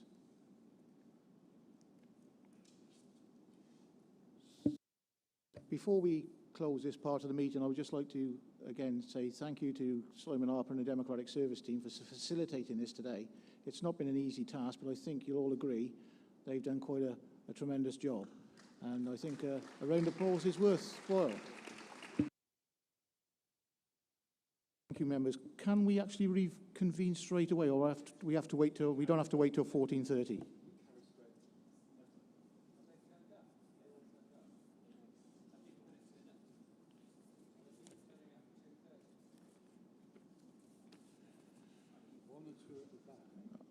I mean, it's promulgated, isn't it, for 2:30?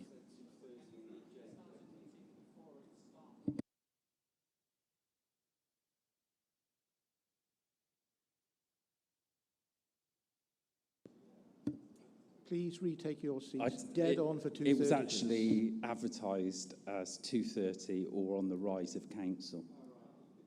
So we could carry on. I'm just seeing who's at the back, and I think the people that said they were coming are here.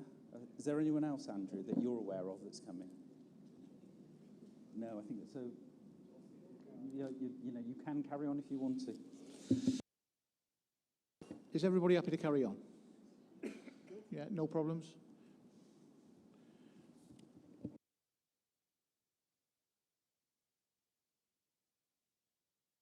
Chair, it's simply to confer the title of honorary alderman on those councillors identified on the agenda. Absolutely. And I have identified who all the non-returning councillors are, so there's a formal process in terms of thanking those members. Yeah. And all of the non-returning members have received a gift, and they've received that by post rather than us inviting them in light of the COVID restrictions. Thank you. So we'll reconvene. Simon, back to you. Any apologies for absence, please? the members that we identified before. So it was Councillor Amber Nelson from this morning, Councillor Alex Hegenbach, and I think Councillor Paul Baker, who's left now, and Honorary Alderman Bill Crowther, Gordon Shermer and Terry Parker. So agenda item 2, the retiring councillors. To formally thank retiring and non-returning councillors for their service to the council. And if I list them, I'm quite happy to allow any members who want to say any words after this, if they so desire. So in no political order and no other order other than alphabetical, this is the list of our colleagues who have left us for one reason or another one. Rob Bird, Bishop's Cleeve, Richard Boyles, Blakeney and Bream, Chris Coleman, St Mark's and St Peters, Dr John Caldwell, Wootton Under Edge, Kevin Cromwell, Tewkesbury, Ian Doby, Leckhampton and Warden Hill, Kate Aig, Coney Hill and Matson, Patrick Molyneux, Sedbury, Nigel Moore, Stow-on-the-Wold, Brian Oosthuizen, Rodborough, Sean Parsons, South Cerney, Lorraine Patrick, Dursley, John Payne, Pittville and Prestbury, Keith Rippington, Bisley and Painswick, Nigel Robbins, OBE, Cirencester Beaches, Brian Robinson, Mitchell Dean, Rachel Smith, Mitchinhampton, Clara Sudbury, Charlton Park and College, Ray Theolodu, Fairford and Lexlade-on-Thames, Eva Ward, Stroud Central, Simon Wheeler, Benell and Upatherley, Leslie Williams, MBE, Stonehouse, and Will Windsor-Clive, Newent. Would anyone like to say any words on those members? Well, it was just to obviously thank them all for their service. I had a quick look behind me. It's difficult to see in this cavernous room, isn't it? But I can see that Councillor John Caldwell and his wife are here, so it's great to see him here, and also to acknowledge the phenomenal service that he did, 40 years, plus all the others who have been recognised there. So it was just to say that. Thank you, Paul. Councillor Hawthorne. Thank you, Mr Chairman. I'd too like to place on record my thanks to all retiring and non-returning councillors of all political parties. Politics can be cruel sometimes, but the one thing that always binds us together is our commitment to our counties and to our communities. And I think it's always important that we recognise those who are brave enough to put their name on a ballot paper and to face the wrath of the electorate, whatever the political weather may be.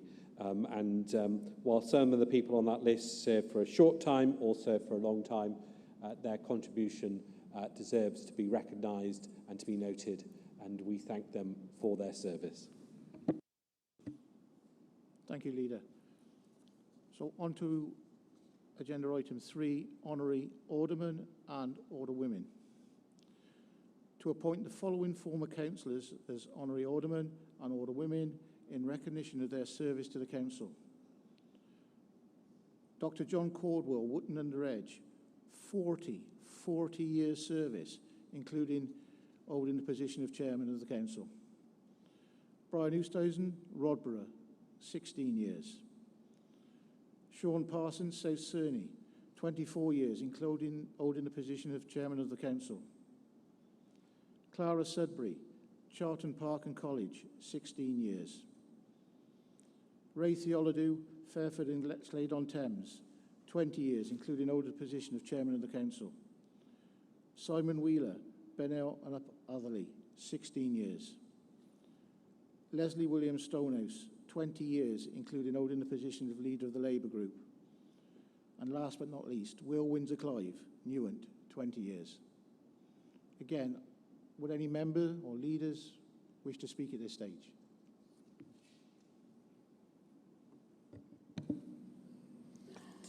Crikey, I haven't done the sums, but that's a lot of years between them. In many respects, it's always sad to lose experience from this council. But when you look down at John Caldwell, look, I said it at the last meeting, no one's ever going to beat that, John. No one is ever going to be foolish even to try to beat that, if I'm being brutally honest. But, you know, Brian, 16 years, Sean, 24 years, Clara, 16 years, Ray, 20 years, Simon, 16 years, Leslie, 20 years, Will, 20 years. You know, those are people who stood and served their communities for long periods of time, who contributed to debates and decisions that this council made, and who, in one way, shape or form, will have left their mark both on the communities they've served, but on this county as a whole. And I think it's right and proper that we keep this tradition going. I think Jackie Hall once asked me, because she's also an alderman, what it entitles her to do, and I said it entitles you to give your apologies to full council in perpetuity. I don't think she's ever sent her apologies in once. But it does, I think, create that connection between the present and past serving members. I think it's an important tradition that we should honour.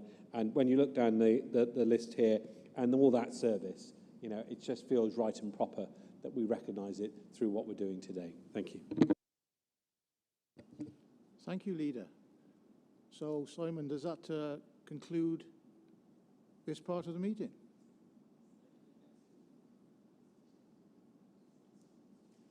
Unless anybody else wants to say anything? Notice that Simon's just come in at the back as well. So it's just in time. We didn't know he was coming. It will do. Yes. So thank you. Have some certificates which we will provide later. Yeah. Yeah, I think a round of applause would be in order. Round of applause, please.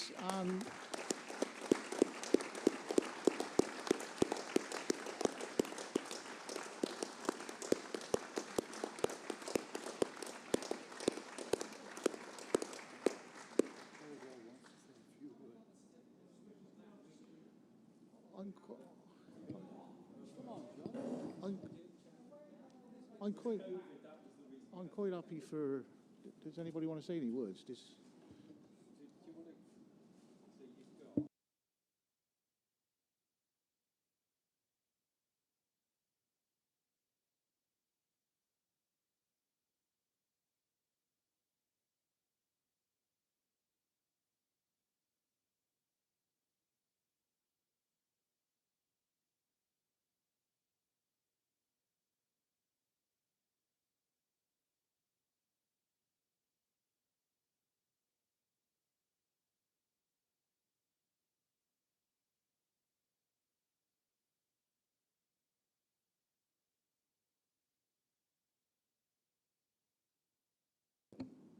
Councillor Ray Theodoley. Ray comes up.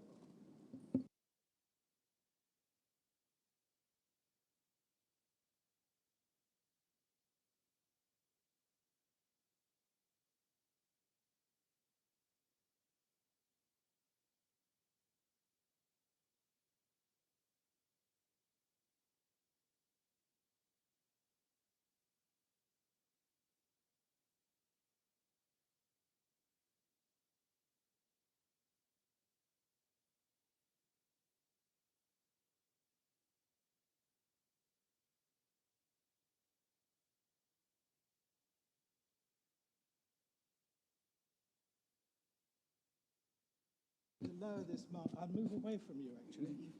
Oh, I see. So, is that all right? Unmasked. It's okay. Oh, dear. It's okay.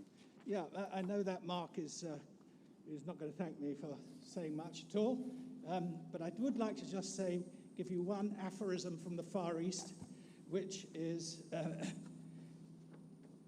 you to take away: it's better to be lucky than smart, but the harder you work, the smarter you get. Thank you, members.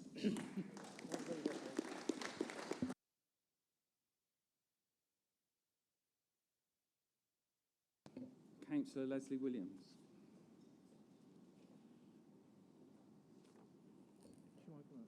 Are you coming up, Leslie?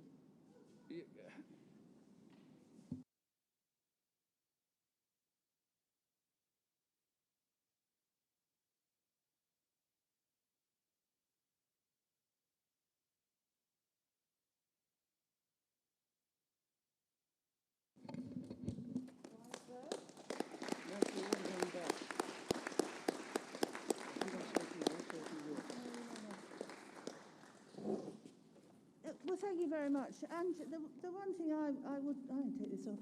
I would like to say is that I just wish more people stood to be elected, because actually it is a privilege.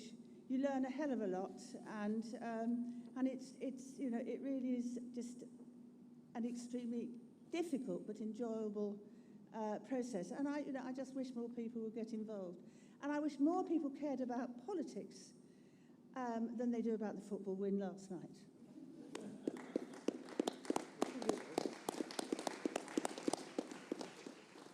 Councillor Simon Wheeler.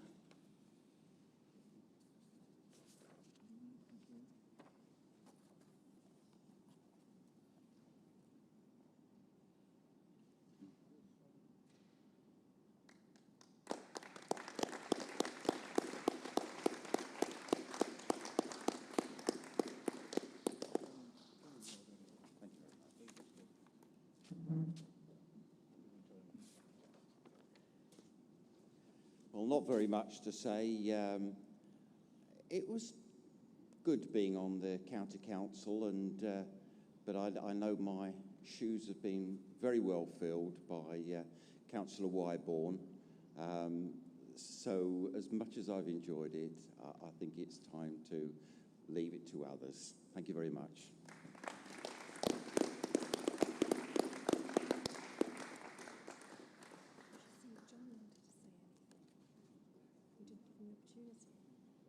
Councillor Will Windsor-Clive.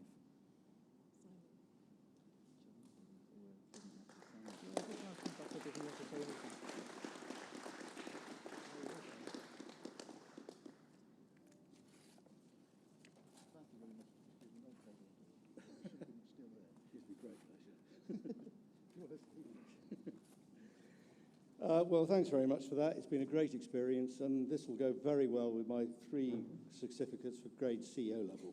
Thank you. I think that's everyone that's here, but we've noticed that John didn't get an opportunity to say anything, John. So did you want to say something? Since you're our longest ever serving member, perhaps we also give you that opportunity.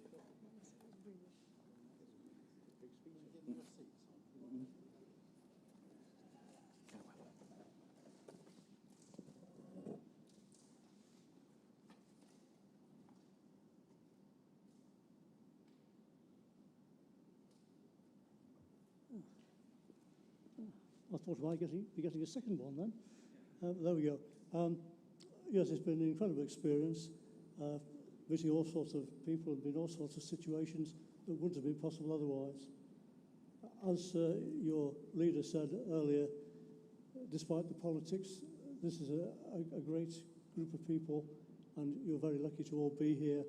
And I hope that you all have the same experience as I did with the council and the same opportunities that I did. Thank you very much.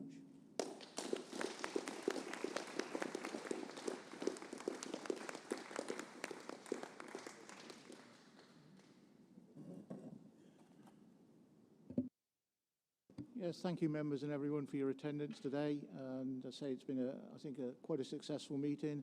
Just have a safe journey home, and we'll see each other again soon. Thank you.